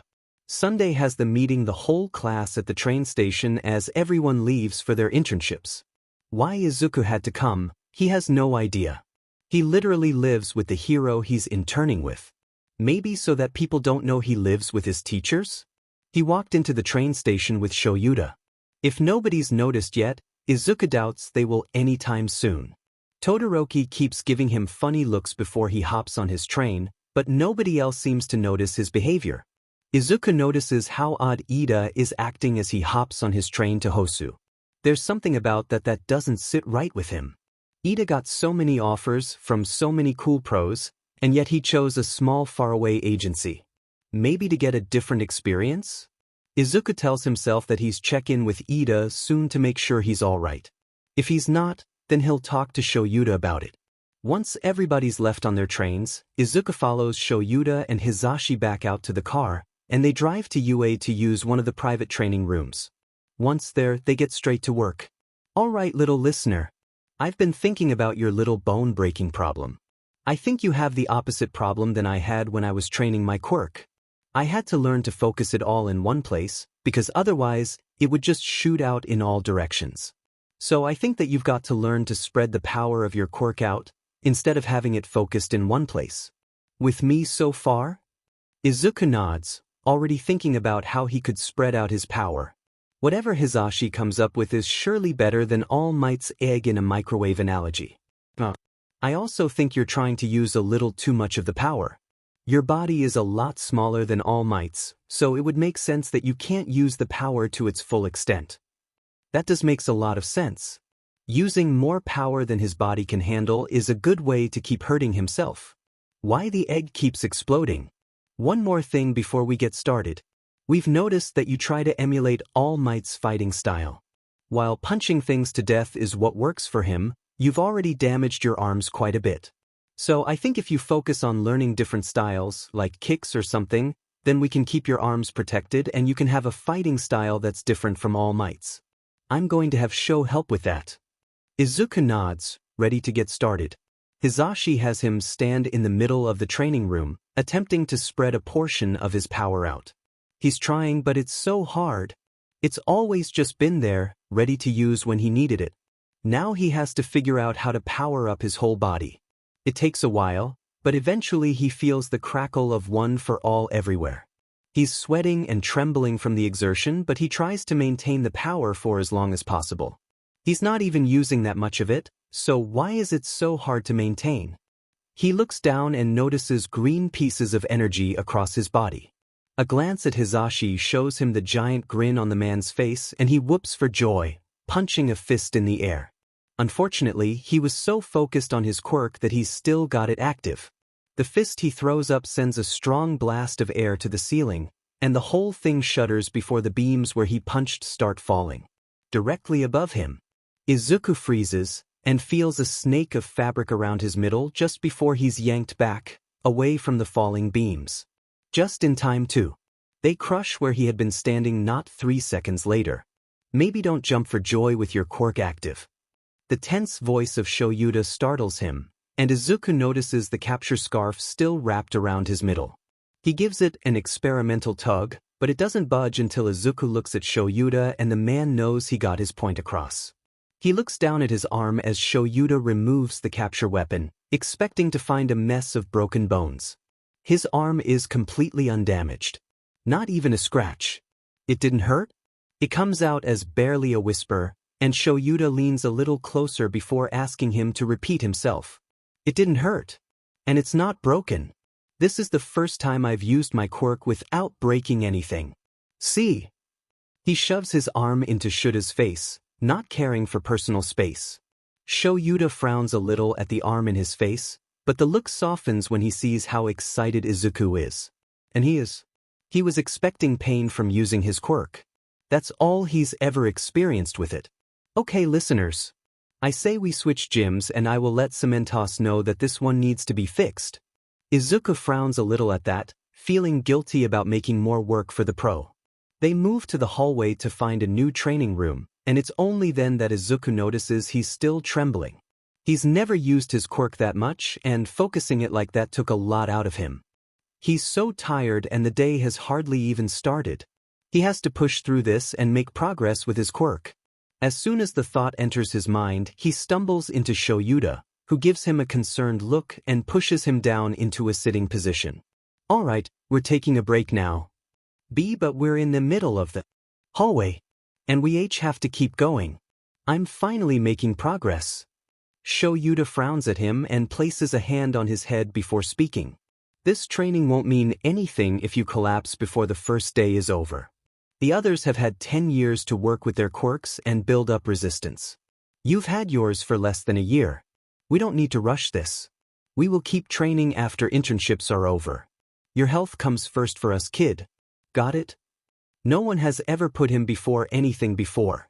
It brings that warm feeling back, and Izuku is so confused. Why would his guardians put him first? Why you care so much? Shoyuta frowns at him before answering. It's because we love you, kid.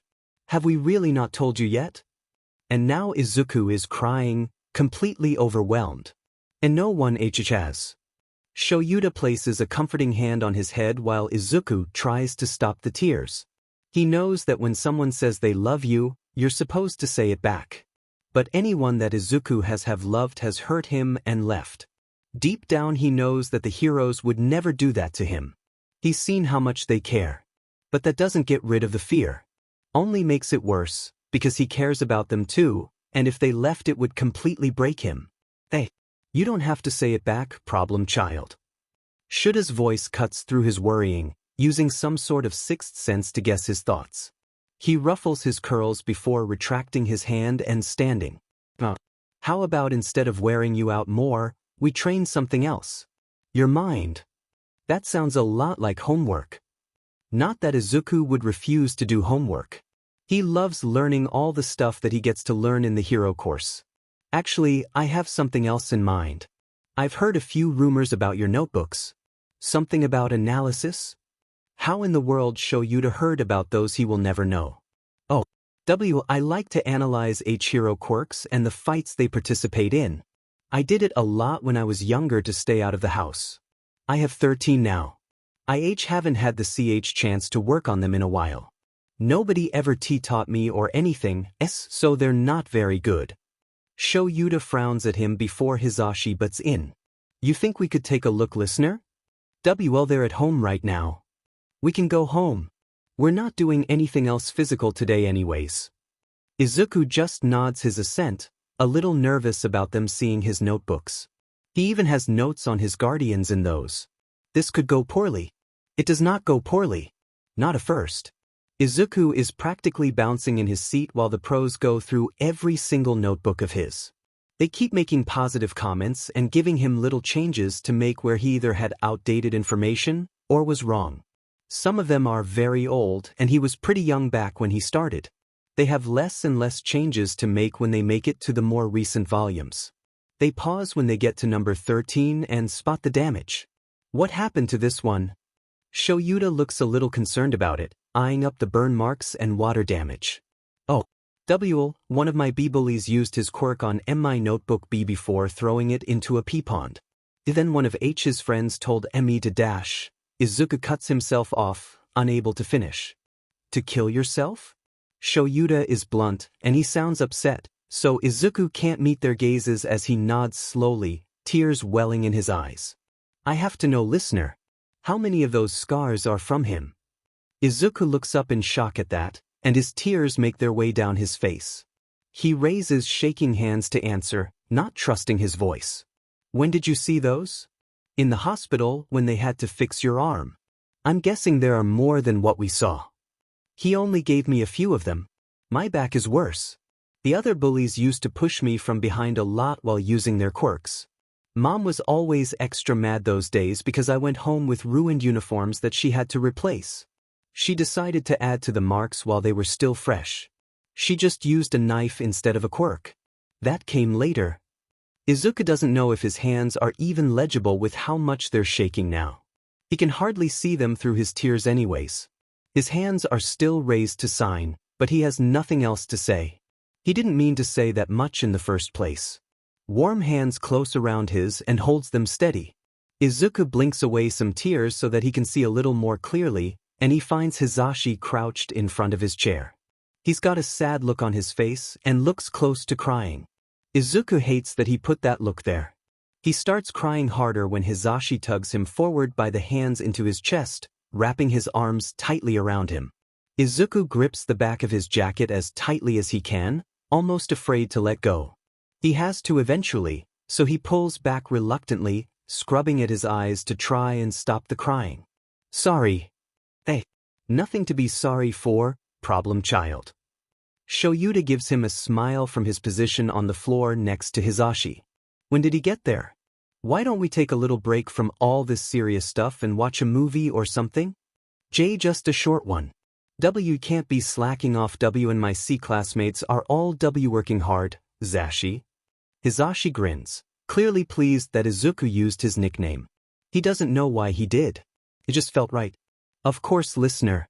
You know show here wouldn't let us slack off. See, can we W watch the one with T Toothless in it? You never told me the N name. The cat chirps at the sound of her name and plunks herself in the middle of their huddle on the floor. Well, now we have to. It's called How to Train Your Dragon. Get ready to watch show CLY. Izuku laughs at the blush on Shuta's face.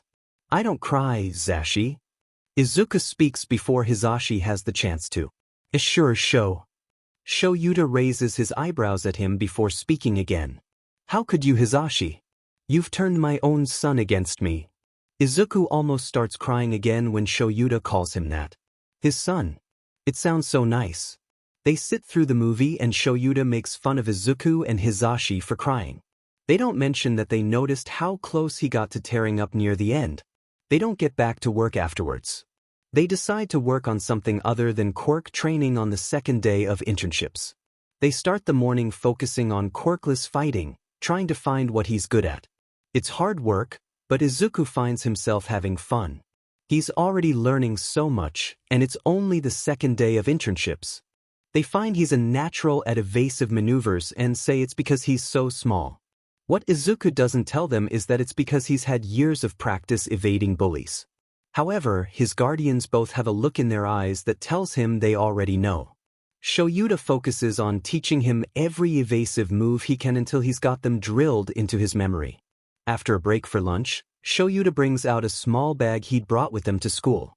I've got a little surprise for you. It's something I want to train you how to use. It won't be easy. Shoyuta pulls something awfully familiar out of his bag. Is that what I think it is?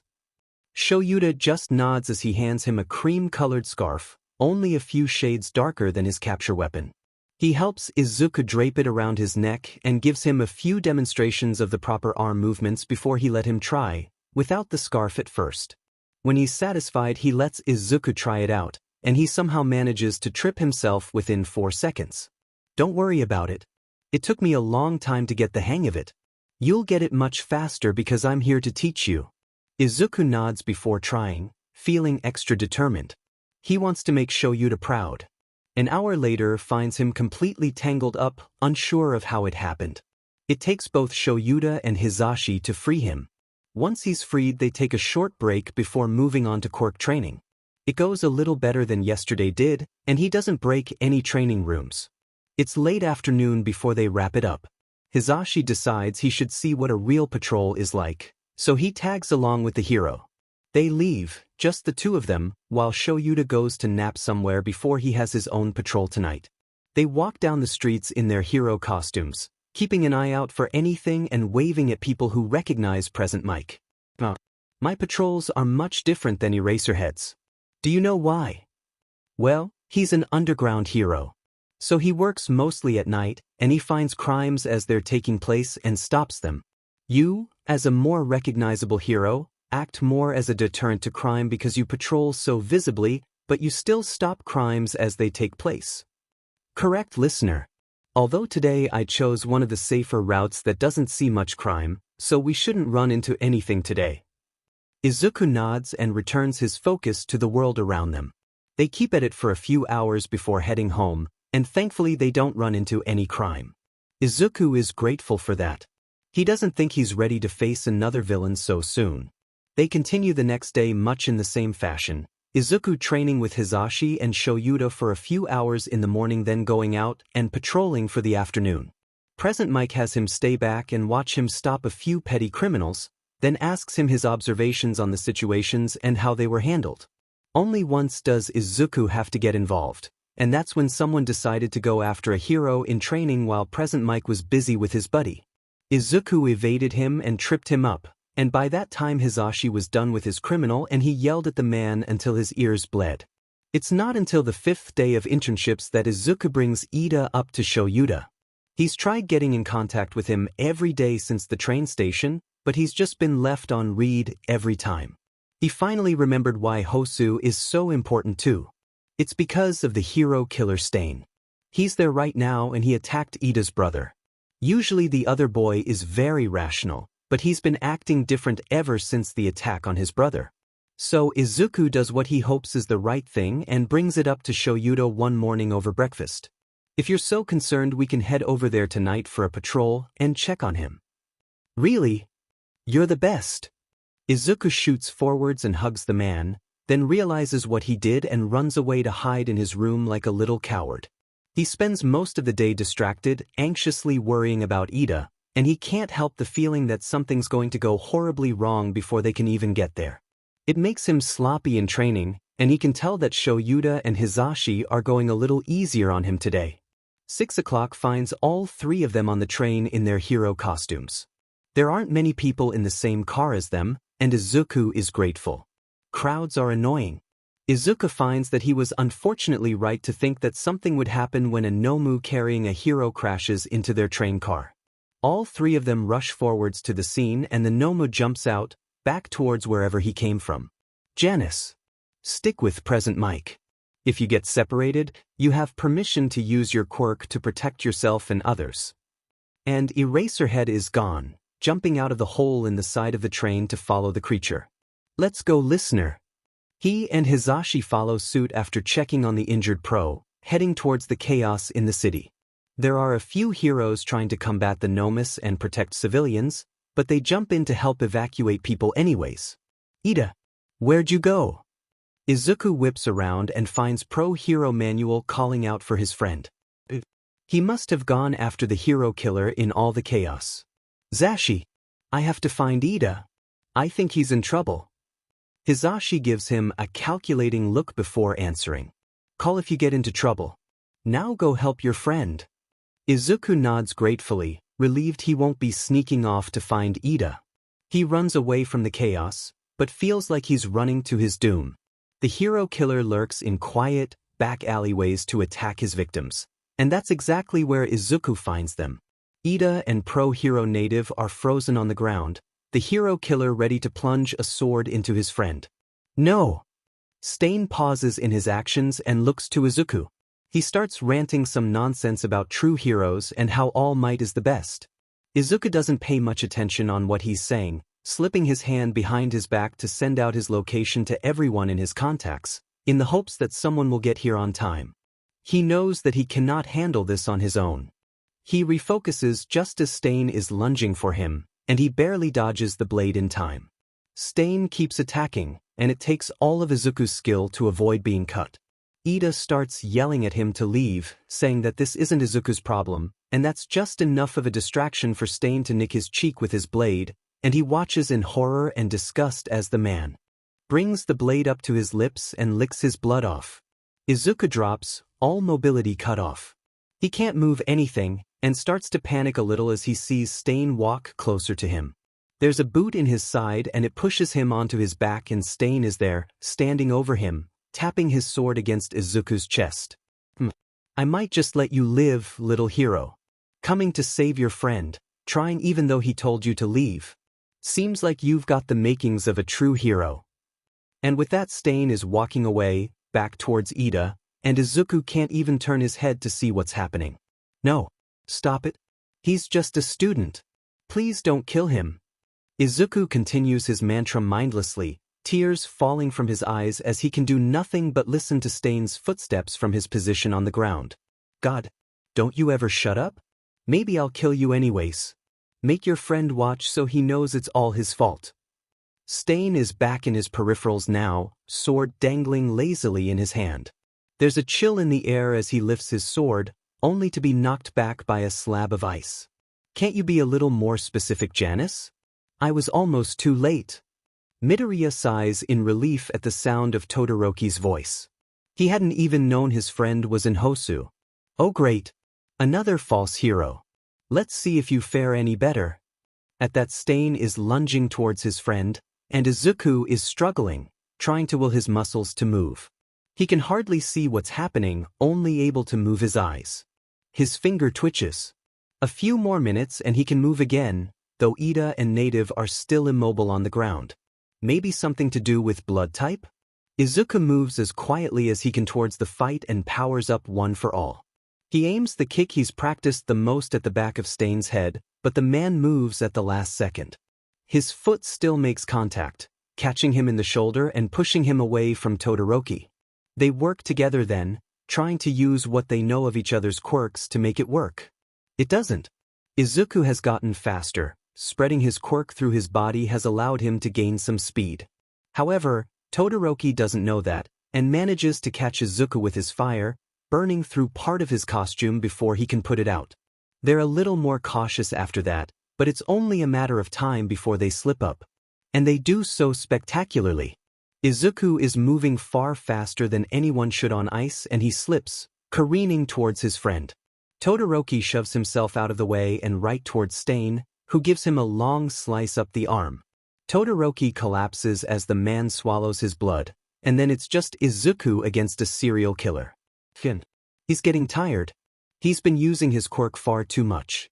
He doesn't have anything else to fight Stain with. He is terrible with the capture weapon, so they opted to leave it at home tonight. Maybe Izuku should ask his guardians to show him how to use other weapons as well. He's slowing down now, and Stain can tell.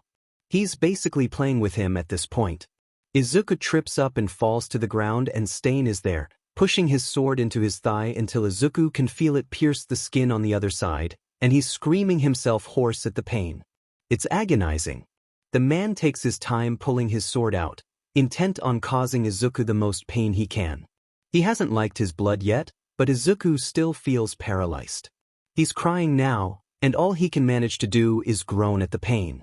He can hear his friends yelling at Stain, maybe even hears his own name in there, but he's in too much pain to even pay attention. Izuku feels the moment the man licks the blade, and he's walking away again, back towards Ida. Wait. Don't kill him. He's quiet, thick with tears, and he's barely able to hear his own voice, but Stain somehow does. Jesus, kid. Where's your sense of self-preservation? Izuku doesn't reply, opting to keep up his quiet complaints, no longer aware of what he's saying. Shut the F up. There's a harsh kick to his head, snapping it to the side so that Izuku faces the mouth of the alleyway instead of his friends. He hadn't even been aware that Stain was that close to him, but now he's all too aware as the man once again presses the tip of his sword against Izuku's chest. The pain in his thigh combined with the pain in his head makes him want to vomit. He takes deep breaths and ignores the sound of Stain monologuing again. He's hoping for one last bit of luck. Hoping that someone else is on their way to the alley. That someone can stop Stain before he kills them. Izuku narrows his eyes and catches sight of two figures at the mouth of the alleyway. Shoyuta tries not to worry as he leaves his family behind in the train. Hizashi is a pro hero, and Izuku is a smart kid. He knows not to run off. Shoyuta struggles against the Nomu he followed. His quirk is not offensive and does absolutely nothing against the creature. It's awfully similar to the one from the USJ attack, and it took all might to beat it. He manages to wrap his scarf around the Nomu and decides to try stabbing the thing's brains out. He stabs it once and tries to wrench his knife free, but it refuses to move. The Nomu is still standing and leaps off of the building they landed on. Shoyuta has to unwind his scarf quickly so he doesn't get dragged along with the creature. It's fast, and now it's running away with Shuta's third favorite knife. He's about to follow when he gets a text. A glance at his phone tells him it's from Izuku, so he opens it. All it is a location. Shoyuta hopes that he's still with Hizashi. Maybe his husband asked him to stay back and call for help. He runs in the direction of Izuku's location and hopes there are some other heroes nearby. He's too far to be able to provide an immediate response, but he's do his best. Too much time later, when he's only halfway there, he meets up with Hizashi, and they pale at the sight of each other. That means that Izuku is by himself, possibly facing the hero killer if he went to help Ida. Which is exactly something he would do. They're almost to Izuku when they hear the screams. The person has to be in immense pain, and it only gets louder as they get closer to their destination. They listen to the heart-wrenching screams turn into sobs, and both move a little faster when they recognize those soft cries. They belong to Izuku. They freeze in the mouth of the alleyway that holds their son. Pro-hero Native and Ida are near one of the walls, sprawled on the ground. Todoroki is a little closer, leaned up against the opposite wall. All three of them are yelling, trying to stop Stain. Stain, who stands over Izuku with a sword pointed at his chest. Izuku, who's bloody and crying, and staring right at them. Shoyuta reactively activates his quirk as they start moving. It's got to be some sort of paralytic, because the moment he does, Todoroki is springing up and shoving Stain away from Izuku, stopping to stand protectively in front of him, ice and fire both at the ready. Everyone covers their ears as Hizashi yells, making Stain drop his weapons. Shoyuta is quick to tackle him. He's been married to Hizashi long enough that he's used to his screaming, so he uses that to his advantage and strips Stain of all of his weapons before tying him up with zip ties and rope, finishing it off with his capture weapon. Hizashi doesn't stop yelling until the man is secure, and once he is there, both rushing to Izuku's side. Native and Ida are helping each other up, and Todoroki is already standing, so they focus all their worry on their son. He's bleeding from a deep cut on his leg, and a closer look tells Shoyuta that it even pierced the skin on the other side. Hizashi puts pressure on the wounds as he digs some gauze out of his utility belt, wrapping it as tightly as he can. Izuku still hasn't made a sound, and he's blinking sluggishly at them from his spot on the ground. There's a dark bruise on the side of his head. It must have been a hard hit if Izuku is this out of it. Jesus, problem child. How hard did you hit your head? I didn't it. You kicked me. Stain kicked a child in the head? Great. Now Shoyuta has the urge to commit a murder. Shoyuta turns to address the rest of the alleyway, finding them all much closer than before. Here's what we're going to do. We are moving out of the alleyway and to the road so that it's easier for emergency services to find us. While we make our way there, I'll get you to call them Todoroki. We need several ambulances and the police. Todoroki nods and pulls out his phone to do his part. Hizashi scoops up Izuku, their kid's head resting against his chest. He's a little more alert now, and sits up a little straighter as he watches Shoyuta drag Stain down the alley. They reach the end and all sit down to wait, And more pros show up and take custody of Stain so that Shoyuta and Hizashi can focus on Izuku. Shuta's head snaps up at a loud cry of warning, and he spots a flying Nomu diving towards the group of heroes. It slows down, claws extended, as the heroes try to duck out of its path. Shoyuta can feel the rustle of its feathers as it snatches Izuku from between them. Izuku lets out a loud cry and he's being flown away. Everyone just stands there, frozen for a moment, before Hizashi's cry snaps them out of it. Sho, get ready to catch. Oh, he can see where this is going. There's almost no way for him to land safely with his child in his arms. Todoroki, need your help with the landing. And Shuta's running, looping his scarf around a light post to launch himself into the air and towards the flying duo. As soon as Shuta's airborne, Hizashi screams. It's the loudest he's heard him in a long time, worry for Izuku making him that much deadlier. The Nomu screeches and releases Izuku, trying to get away from the sound, but Hizashi pitched it just right that the creature's brain explodes before it can escape. Shoyuta catches Izuku almost as soon as it drops him, and lightly lands on the ramp that Todoroki created to catch them. Shoyuta supports Izuku in his arms as Hizashi starts running over and grimaces at the new wounds. The Nomu must have really wanted him, because fresh blood seeps out of marks on his abdomen where the hybrid had sunk its claws in. There's a worrying amount of blood, and Shoyuta knows that the ambulance is still a few minutes out. Izuku is hardly conscious, trying to keep his eyes open. There's a sudden heat at his side, and Endeavor is there, placing a hand on his shoulder right as Hizashi arrives. Want me to fly him to the hospital? It will be much faster than waiting for the ambulance. Shoyuta wants to say no. Wants to say that he can take his own son to the hospital. But he can't, and he knows that. Please. With his quiet word, Endeavor is crouching down, pulling Izuku carefully into his arms and launching into the sky before Shoyuta can even blink. The ambulances for the other kids and Native arrive a few minutes later, so Shoyuta and Hizashi ride along with them. They should probably make sure their students are all right anyways.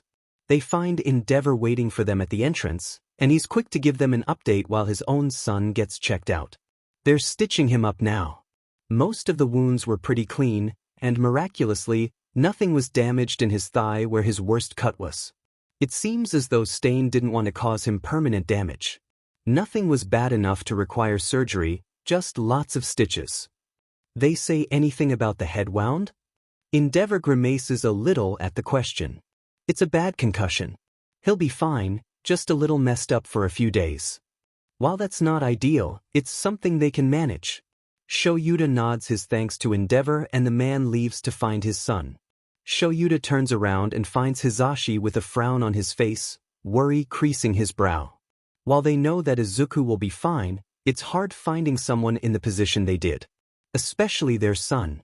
Shoyuta leans forward and wraps his arms around his husband, hugging him tightly. Hizashi pulls away and leans down for a soft kiss before they separate, keeping their hands connected. Let's go find our son. Even though they know Izuku is fine, Hizashi is still worried. He can tell that Shoyuta is too from the way he clenches his hand, equally as tight as his own grip. When they're finally led into the right room, they both pause in the doorway, surprised to find Ida and Todoroki in there as well.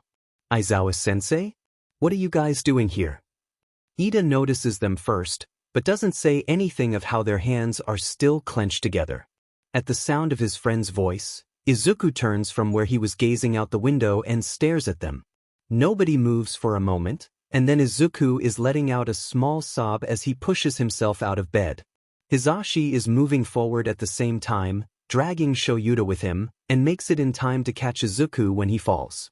It's like he forgot about his injuries the moment he saw them, and only remembered because of the pain that standing caused him. Hizashi holds him close as Izuku sobs into his chest, letting him have this moment to cry. We should get him back in bed. Shuta's voice is quiet in his ear. Hizashi shifts his hold on Izuku, lifting and carrying him the short distance to the bed. Izuku still clutches the front of his shirt, refusing to let go. CC, can you sit W with me? CC can't dash. Izuku cuts himself off and shakes his head, clearly frustrated by his lack of words. Of course, little listener. Just let me take off my jacket and speaker. Sound good? Hizashi more feels than sees Izuku nod against his chest before the kid is slowly letting go of him, wincing at the pain that all the movement caused. Hizashi sheds his gear before gesturing for Izuku to move over on the bed.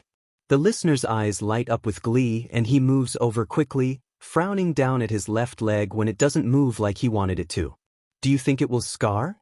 Izuku asks the question as Hizashi is settling beside him on the bed, and Shoyuta moves to stand by his side as he answers. Probably. Although I've heard that girls love scars, so with your collection you're in luck. Thank God Izuku understands that Shoyuta is joking. He squishes his face in disgust before signing again. Gross. Shoyuta laughs at that, and Izuku smiles, delighted that he managed it. Ida clearing his throat from across the room reminds them that they are not alone, and that Ida clearly has something to say. Hizashi lifts his arm as Izuku scoots himself a little closer to him, and the kid smiles gratefully at him as he tucks himself into his side. Midoriya, I understand that you are concussed, but acting this way towards our senseis is highly inappropriate. I suggest dash. Shut up, Ida. It's Todoroki who interrupts him, and Hizashi is grateful. Izuku had been getting more tense with every word uttered. But dash, Ida stops himself this time, drawn by the motion of Izuku raising his hands to sign. Except he doesn't sign. He raises his middle finger towards Ida with a sly grin. Sho, you've corrupted my son. Shoyuta doesn't answer him, instead he reaches across him and high-fives Izuku. Nice one, kiddo. Izuku beams at the small praise, and Shoyuta gives him a small smile before stepping away. The doctor chooses this moment to enter the room, and she doesn't even bat an eye at the sight of Hizashi on the bed with Izuku. I'm assuming you're his parents? Yes, Ida audibly gasps at Hizashi's response and he has to try very hard not to laugh. Alright, I've just got a few things to go over about his condition and recovery. If everything keeps going smoothly, we should be able to release him in the morning. Hizashi and Sho nod, unwilling to interrupt the woman. The concussion isn't as bad as we initially thought. It combined with the blood loss and gave him symptoms of severe head trauma. However, it was still fairly serious. He'll be overly sensitive to light and sound for a little while. That's better than Hizashi hoped for. His responsiveness when they found him was worrying to say the least. He'll have to be cautious with how he moves with the amount of stitches we had to put on his abdomen. One wrong twist and they will pop open. I recommend he takes things really slow for a week. That shouldn't be too bad. Tomorrow is the last day of internships, so there won't be class, and after that it's the weekend. They'll just have to be careful at school after that. No hero studies for Izuku. By far the worst of his injuries is the damage to his left leg. While he miraculously didn't damage any nerves, he managed to scrape the bone. That all sounds awfully painful. Hizashi grimaces in sympathy, feeling awful for what his kid had to go through. There was a lot of soft tissue damage that we had to fix. It nearly had us bringing him into surgery. This one will also take the longest to heal. I recommend you keep him off his feet as much as possible for the first week. I understand he still has to attend classes, and he should be good to move around slowly at school. However, if the pain does worsen, I'd stick him in a wheelchair. Normally I'd suggest just having him on crutches, but the damage to his abdomen prevents the possibility. He'll most likely suffer from chronic pain because of how deep the wound went. Hizashi frowns. They're already expecting that from the damage to his arm, and now he has to go through it with his leg too? Poor Izuku. He holds him a little tighter at the thought. Thanks, Doc. Shoyuta answers for them, dismissing the doctor. Hizashi turns towards his husband as he stretches. I'm getting coffee. I'm going to need it after tonight. Sho turns with a slight frown and begins to walk towards the door. A frantic poking at his side makes him turn his attention from his husband. Can he get me some hot chocolate? Sho. Shoyuta had just stepped outside the room. He poked his head back in with a grumpy look on his face. What? Can you get the baby some hot chocolate? Shuta's face softens at that, and he nods at them before disappearing out the door. Izuku frowns at the door for a few moments before tugging on his sleeve. Is tired dad okay? The listener sure is perceptive. Anyone else wouldn't have noticed how distracted his husband is. Ya kiddo. He was just really worried about you. Probably still is, like me. He speaks quietly, trying not to disturb the others but unwilling to let go of his son. Izuku raises an eyebrow, but signs nothing. When I got that text and it was just your location, I didn't know what to think. And when we found you like that, it was terrifying. We can't lose you, Izuku. Hizashi will never forget the sight of Izuku bleeding out on the ground, or how pain-filled his screams sounded before they found him. He doubts Shoyuta will either. He focuses back on Izuku when he pokes him in the side. The listener is still frowning. He's not mad. Why in the world would he be mad? Why wouldn't he be? I left you. He told me to stay with you and then I left. And then I got hurt and you had to save me again. I'm sorry. I keep messing up. You and Tired Dad should be mad. Izuku, if we were mad, we would tell you. We were scared because we didn't know what was going to happen to you. Not mad. Sho specifically gave you instructions for if we got separated, which I let happen. So if anything, this was my fault. Hizashi has been feeling this way ever since they found Izuku. If he had just gone with him, maybe he wouldn't have gotten so injured. What? I'm the one who asked to leave. You aren't to blame for any of this. If you keep blaming yourself, I'm telling Tired Dad. This kid is going to be the death of him. How about we agree that this was none of our faults? And if you still think Sho is mad, you can ask him when he comes back. Izuku shakes his head at his suggestion. It looks like neither of them want to face Shoyuta. And people say that Sho is the one who doesn't like emotions. Hizashi decides that they shouldn't end the conversation on such a negative note, so he brings something up that he knows will embarrass Izuku. So, when did Tired Cat become Tired Dad? He grins, trying to keep Izuku at ease. I've been thinking about it ever since you guys said that dash. Izuku cuts himself off, hands stilling before he finishes his thought. Said what, listener? He looks conflicted before he answers. That you love me.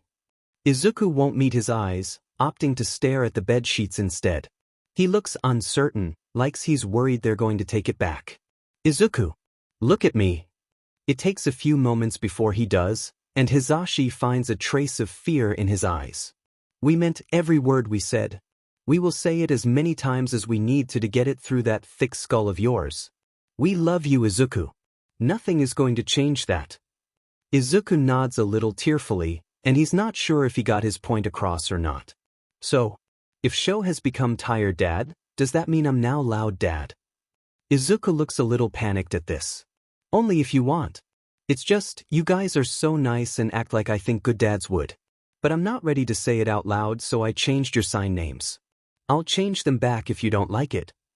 Of course I like it, Izuku. I'm sure Sho will too. Izuku doesn't answer him, and they sit in comfortable silence, waiting for Shoyuta to return and ignoring the looks from Todoroki and Ida. Shoyuta returns a few minutes after he and Izuku finish talking, carrying a tray of drinks. Sho leans down and presses a soft kiss to his cheek before passing out the drinks with a small smile. Hizashi hears Ida gasp at the action, probably surprised that his teacher knows what affection is.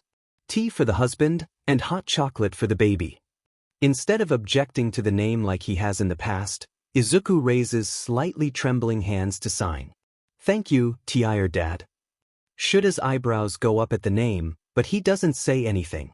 He just rounds the bed and gives Izuku's curls a pat before settling in the empty space next to Hizashi's feet, and where Izuku's feet would be if he wasn't curled up. Or was a little taller. Aizawa-sensei? What is Ida? Shota looks slightly annoyed as he answers his student. Are you and Mike-sensei married? Ida looks and sounds incredibly nervous. Sho grins at the uncertainty in his tone, and Hizashi decides he should answer before his husband scares the kid even more. That's right, listener. Just don't go telling anyone. Hizashi makes sure to add some seriousness to his tone to get his point across. He knows he succeeded when Ida pales and nods frantically. Izuku is slumped against him, unwilling to fall asleep, with his empty cup loose in his hands when the door opens loudly. Izuku startles and Sho turns to give the intruders a glare. Good evening. I am Police Chief Kenji Tsuragami.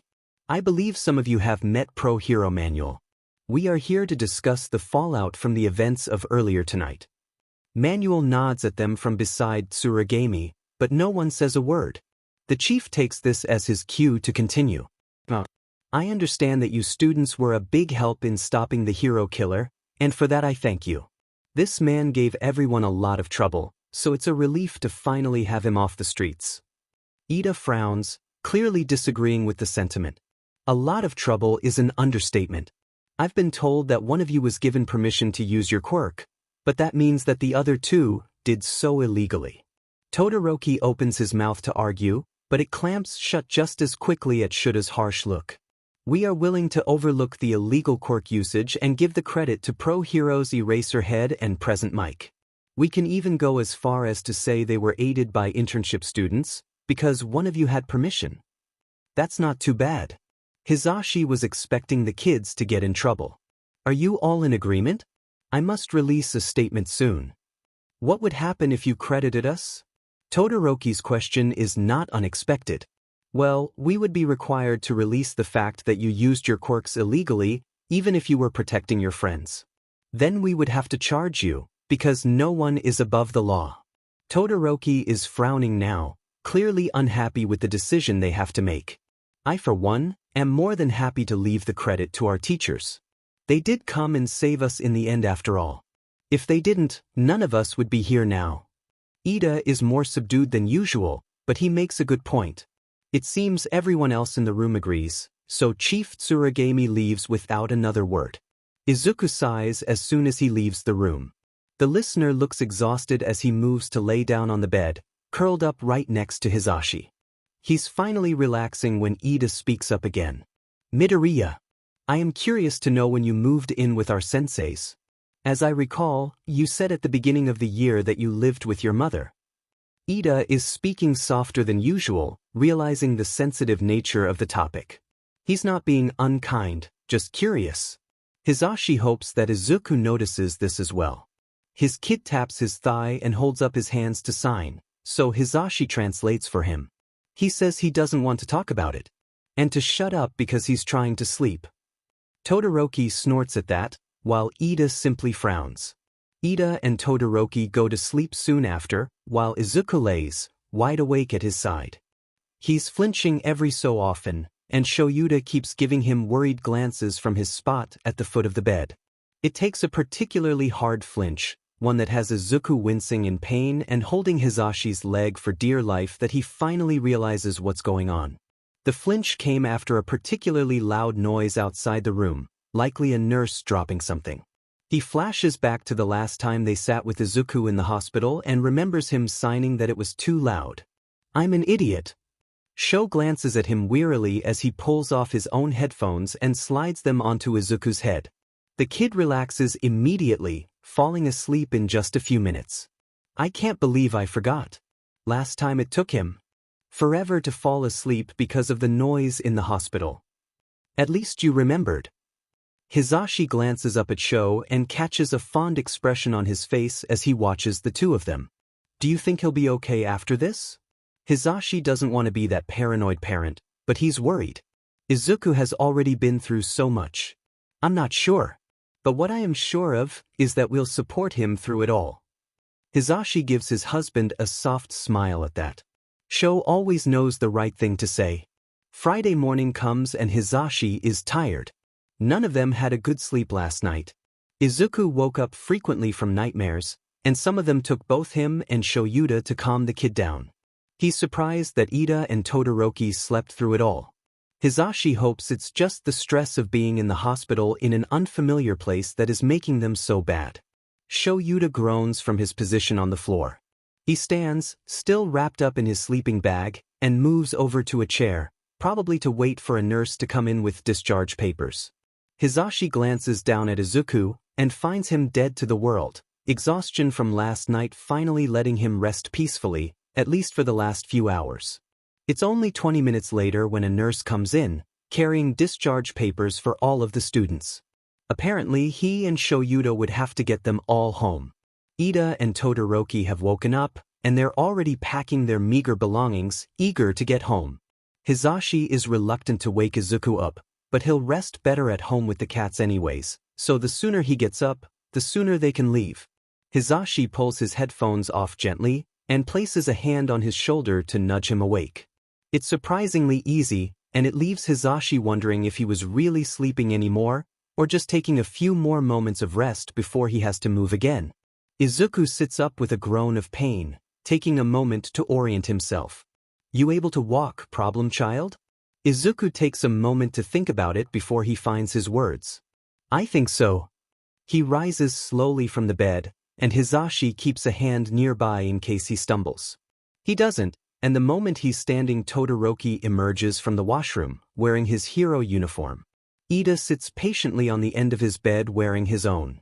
Is mine wrecked? The question comes as he's donning his own hero gear, and it makes him pause in fastening his speaker. "I'm afraid so, listener. We'll just have to get the support company to make you a new one." Izuku frowns for a second before speaking again. "Do you think could Ari design it? Maybe add a few support items?" "I don't see why not." "Why support items?" Shoyuta gets right to the point. I don't want to rely on my quirk so much. So I want to learn different weapons." That shouldn't surprise Hizashi as much as it does. He refuses to let it show on his face. "We'll wait to add those until you're proficient. Now let's get to the train station." Izuku smiles widely, visibly excited to learn more fighting techniques. The smile falls when he stumbles and Hizashi has to throw out an arm to stop him from falling. "You sure you can walk, Izuku?" "Why yes. See, can I just dash?" He gestures to Hizashi's arm that he's still gripping and he nods, understanding the question. They make the short walk to the elevator and Izuku grips his arm, managing to walk mostly unaided. Once they make it to the front of the hospital, they hail a taxi to get them to the train station and Hizashi nearly sighs. This is going to be an awkward train ride.